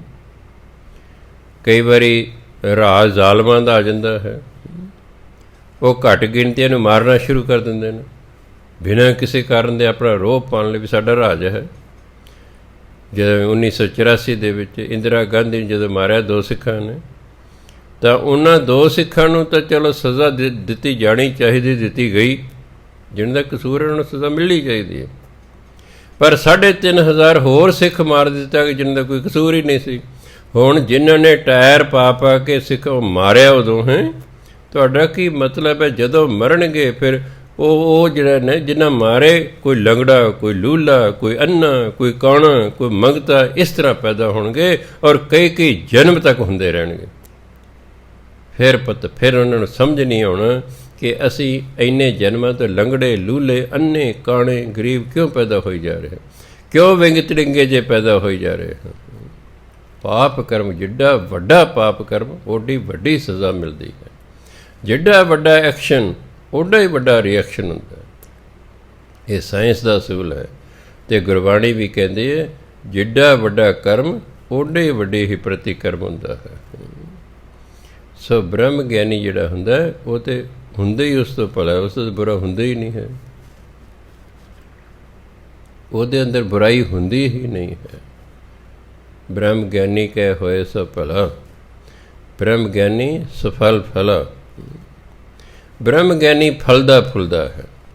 ਜਿਵੇਂ ਕਈ ਦਰਖਤ ਬੜੇ ਫਲਦੇ ਫੁੱਲਦੇ ਨੇ, ਐਂ ਜਿਹੜਾ ਬ੍ਰਹਮ ਗਿਆਨੀ ਹੈ, ਉਹ ਫਲਦਾ ਫੁੱਲਦਾ ਹੈ, ਉਹ ਆਨੰਦਿਤ ਰਹਿੰਦਾ ਹੈ, ਉਹ ਖੁਸ਼ ਰਹਿੰਦਾ ਹੈ, ਉਹ 'ਚ ਗੁਣ ਵਧਦੇ ਜਾਂਦੇ ਹਨ। ਬ੍ਰਹਮ ਗਿਆਨੀ ਸੰਗ ਸਗਲ ਉਧਾਰ। ਜਿਹੜੇ ਵੀ ਬ੍ਰਹਮ ਗਿਆਨੀ ਦੀ ਸੰਗਤ ਕਰਦੇ ਨੇ, ਸਾਰਿਆਂ ਦਾ ਹੀ ਭਲਾ ਹੋ ਜਾਂਦਾ। ਉਧਾਰ, ਪਾਰ ਉਤਾਰਾ ਹੋ ਜਾਣਾ, ਭਲਾ ਹੋ ਜਾਣਾ, ਸਭ ਦਾ ਭਲਾ ਹੋ ਜਾਂਦਾ, ਸਭ ਦਾ ਪਾਰ ਉਤਾਰਾ ਹੋ ਜਾਂਦਾ, ਜਿਹੜੇ ਉਹਦੀ ਸੰਗਤ ਕਰਦੇ ਨੇ। ਨਾਨਕ ਬ੍ਰਹਮ ਗਿਆਨੀ ਜਪੈ ਸਗਲ ਸੰਸਾਰ। ਸਾਰਾ ਸੰਸਾਰ ਹੀ ਬ੍ਰਹਮ ਗਿਆਨੀ ਨੂੰ ਜਾਣਦਾ ਹੁੰਦਾ ਹੈ। ਸੰਸਾਰ ਦੇ ਬਹੁਤ ਲੋਕ ਜਿਵੇਂ ਈਸਾ ਮਸੀਹ ਨੂੰ ਸਾਰੇ ਜਾਣਦੇ ਨੇ, ਬੇਅੰਤ ਲੋਕ ਜਾਣਦੇ। ਮੁਹੰਮਦ ਸਾਹਿਬ ਨੂੰ ਕਿੰਨੀ ਦੁਨੀਆ ਜਾਣਦੀ। ਗੁਰੂ ਨਾਨਕ ਦੇਵ ਜੀ ਪੰਚਮ ਪਾਤਸ਼ਾਹ, ਨੌਵੇਂ ਪਾਤਸ਼ਾਹ, ਦਸਵੇਂ ਪਾਤਸ਼ਾਹ ਨੂੰ ਕਿੰਨੀ ਦੁਨੀਆ ਜਾਣਦੀ। ਸਾਰਾ ਸੰਸਾਰ ਜਾਣਦਾ ਹੁੰਦਾ ਹੈ, ਯਾਦ ਕਰਦਾ ਹੈ, ਉਹਨਾਂ ਦੇ ਦਿਨ ਮਨਾਉਂਦਾ ਹੈ, ਉਹਨਾਂ ਤੋਂ ਸਿੱਖਿਆ ਲੈਂਦਾ ਹੈ। ਐ ਸਮਝ ਸਾਰਾ ਸੰਸਾਰ ਹੀ ਬ੍ਰਹਮ ਗਿਆਨੀ ਨੂੰ ਯਾਦ ਕਰ ਰਿਹਾ ਹੁੰਦਾ ਹੈ। ਇਸ ਲਈ ਸਤਿਕਾਰਯੋਗ ਸਾਧ ਸੰਗਤ ਜੀ, ਬ੍ਰਹਮ ਗਿਆਨੀ ਬਣਨਾ ਕੋਈ ਸੌਖਾ ਕੰਮ ਨਹੀਂ, ਪਰ ਜੀਵਨ ਦਾ ਉਦੇਸ਼ ਤਾਂ ਇਹੀ ਹੈ, ਲੱਗੇ ਰਹਿਣਾ। 1 ਜਨਮ, 2 ਜਨਮ, 100 ਜਨਮ, 1000 ਜਨਮ। ਅਗਰ ਅਸੀਂ ਭਜਨ ਬੰਦਗੀ ਕਰੀ ਜਾ ਰਹੇ ਹਾਂ ਤਾਂ ਸਾਨੂੰ ਵਾਰੀ ਵਾਰੀ ਮਨੁੱਖਾ ਜੀਵਨ ਮਿਲ ਹੀ ਜਾਣਾ ਕਿ ਜਿਹੜੀ ਤੇਰੀ ਕਸਰ ਉਸ ਨੂੰ ਤੂੰ ਪੂਰੀ ਕਰ ਲਓ। ਮੰਨ ਲਓ ਮੈਂ ਭਜਨ ਬੰਦਗੀ ਕਰਦੇ ਹੀ ਨਹੀਂ ਅਤੇ ਅਗਲਾ ਜਨਮ ਨਹੀਂ, ਫਿਰ ਮੈਨੂੰ ਮਨੁੱਖੀ ਮਿਲਣਾ, ਪਤਾ ਨਹੀਂ ਕਿਹੜਾ ਕੁੱਤਾ ਬਿੱਲਾ ਬਣ ਜਾਣਾ। ਪਰ ਜੇ ਵਾਕਈ ਸੱਚੇ ਦਿਲੋਂ ਆਪਾਂ ਭਜਨ ਬੰਦਗੀ ਕਰ ਰਹੇ ਹਾਂ ਅਤੇ ਸਾਡੀ ਭਜਨ ਬੰਦਗੀ ਅਧੂਰੀ ਰਹਿ ਗਈ ਹੈ ਤਾਂ ਦੁਬਾਰਾ ਮਨੁੱਖਾ ਜੀਵਨ ਮਿਲੇਗਾ। ਫਿਰ ਅਧੂਰੀ ਰਹਿ ਗਈ ਹੈ, ਫਿਰ ਮਿਲੇਗਾ। ਫਿਰ ਅਧੂਰੀ ਰਹਿ ਗਈ ਹੈ, ਫਿਰ ਮਿਲੇਗਾ। ਹਾਂ, ਇੰਨਾ ਜ਼ਰੂਰ ਹੁੰਦਾ ਵੀ ਕਦੇ ਮਨੁੱਖਾ ਬੰਦਿਆਂ ਵਾਲਾ ਮਿਲ ਗਿਆ ਜੀਵਨ, ਕਦੇ ਔਰਤ ਵਾਲਾ ਮਿਲ ਗਿਆ। ਇਹ ਬਦਲਦੇ ਰਹਿੰਦੇ ਨੇ।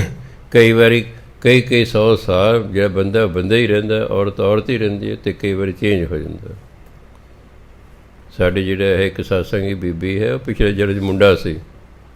ਜੇ ਥੋੜ੍ਹੀ ਵੱਡੀ ਹੋਈ, ਉਹਨੇ ਕਹਿਣਾ, ਆਪਣੇ ਮਾਂ ਪਿਓ ਨੂੰ ਕਹਿਣਾ ਸ਼ੁਰੂ ਕਰਤਾ, ਮੈਨੂੰ ਮੇਰੇ ਪਿੰਡ ਲੈ ਚੱਲੋ। ਚਲੋ ਜੋ ਥੋੜ੍ਹੀ ਹੋਰ ਵੱਡੀ ਹੋ ਗਈ, ਕਹਿੰਦੇ ਚੰਗਾ ਤੈਨੂੰ ਲੈ ਚੱਲਦੇ ਤੈਨੂੰ ਪਿਛਲੇ ਜਨਮ ਦੇ ਪਿੰਡ 'ਚ। ਉਹ ਪਿੰਡ 'ਚ ਲੈ ਕੇ ਜਿਹੜਾ ਉਹਨੇ ਦੱਸਿਆ ਸੀ, ਉਹ ਘਰ ਦੇ ਅੱਗੇ ਜਾ ਕੇ ਖਲੋ ਗਈ। ਕਹਿੰਦੇ ਆਹ ਸਾਡਾ ਘਰ ਸੀ, ਇਹ ਸਾਡਾ ਘਰ ਹੈ। ਜਦੋਂ ਘਰ ਦੇ ਵਿੱਚ ਗਈ, ਕਹਿੰਦੇ ਆ ਮੇਰੇ ਪਿਤਾ ਜੀ ਨੇ, ਆ ਮੇਰੀ ਮਾਂ, ਆ ਮੇਰੀ ਫਲਾਣਾ, ਮੇਰਾ ਫਲਾਣਾ। ਉਹਨਾਂ ਫਿਰ ਪੁੱਛਿਆ ਉਹਨਾਂ ਤੋਂ ਵੀ ਇੰਨੇ ਸਾਲ ਪਹਿਲਾਂ ਵੀ ਤੁਹਾਡੇ ਘਰ ਕੋਈ ਲੜਕਾ ਪੈਦਾ ਹੋਇਆ ਸੀ? ਉਹ ਕਹਿੰਦੇ ਹਾਂਜੀ। ਕਹਿੰਦੇ ਇਹੀ ਹੈ ਉਹ ਲੜਕਾ, ਇਹ ਜਿਹੜੀ ਲੜਕੀ ਹੈ ਇਹੀ ਤੁਹਾਡਾ ਪਿੱਛੇ ਲੜਕਾ ਹੋਇਆ ਕਰਦਾ ਸੀ ਜਿਹੜੇ ਹੁਣ ਸਾਡੇ ਘਰ ਜਨਮ ਲਿਆ, ਅਤੇ ਉਹ ਅੱਜ ਵੀ ਆਪਣੇ ਪਿਛਲੇ ਜਨਮ ਦੇ ਪਰਿਵਾਰ ਨਾਲ ਵੀ ਮਿਲਦੀ ਹੈ, ਅਤੇ ਇਸ ਪਰਿਵਾਰ ਨਾਲ ਤਾਂ ਮਿਲਣਾ ਹੀ ਮਿਲਣਾ। ਇਸ ਲਈ ਕਈਆਂ ਨੂੰ ਆਪਣੇ ਜਨਮ ਯਾਦ ਹੁੰਦੇ ਨੇ, ਉਹ ਪਹਿਲਾਂ ਲੜਕਾ ਸੀ ਹੁਣ ਲੜਕੀ ਹੋ ਗਈ ਹੈ, ਪਰ ਭਜਨ ਬੰਦਗੀ ਕੀਤੀ ਹੋਣ ਕਰਕੇ ਅੱਗੇ ਫਿਰ ਮਨੁੱਖਾ ਜੀਵਨ ਮਿਲ ਗਿਆ ਹੈ।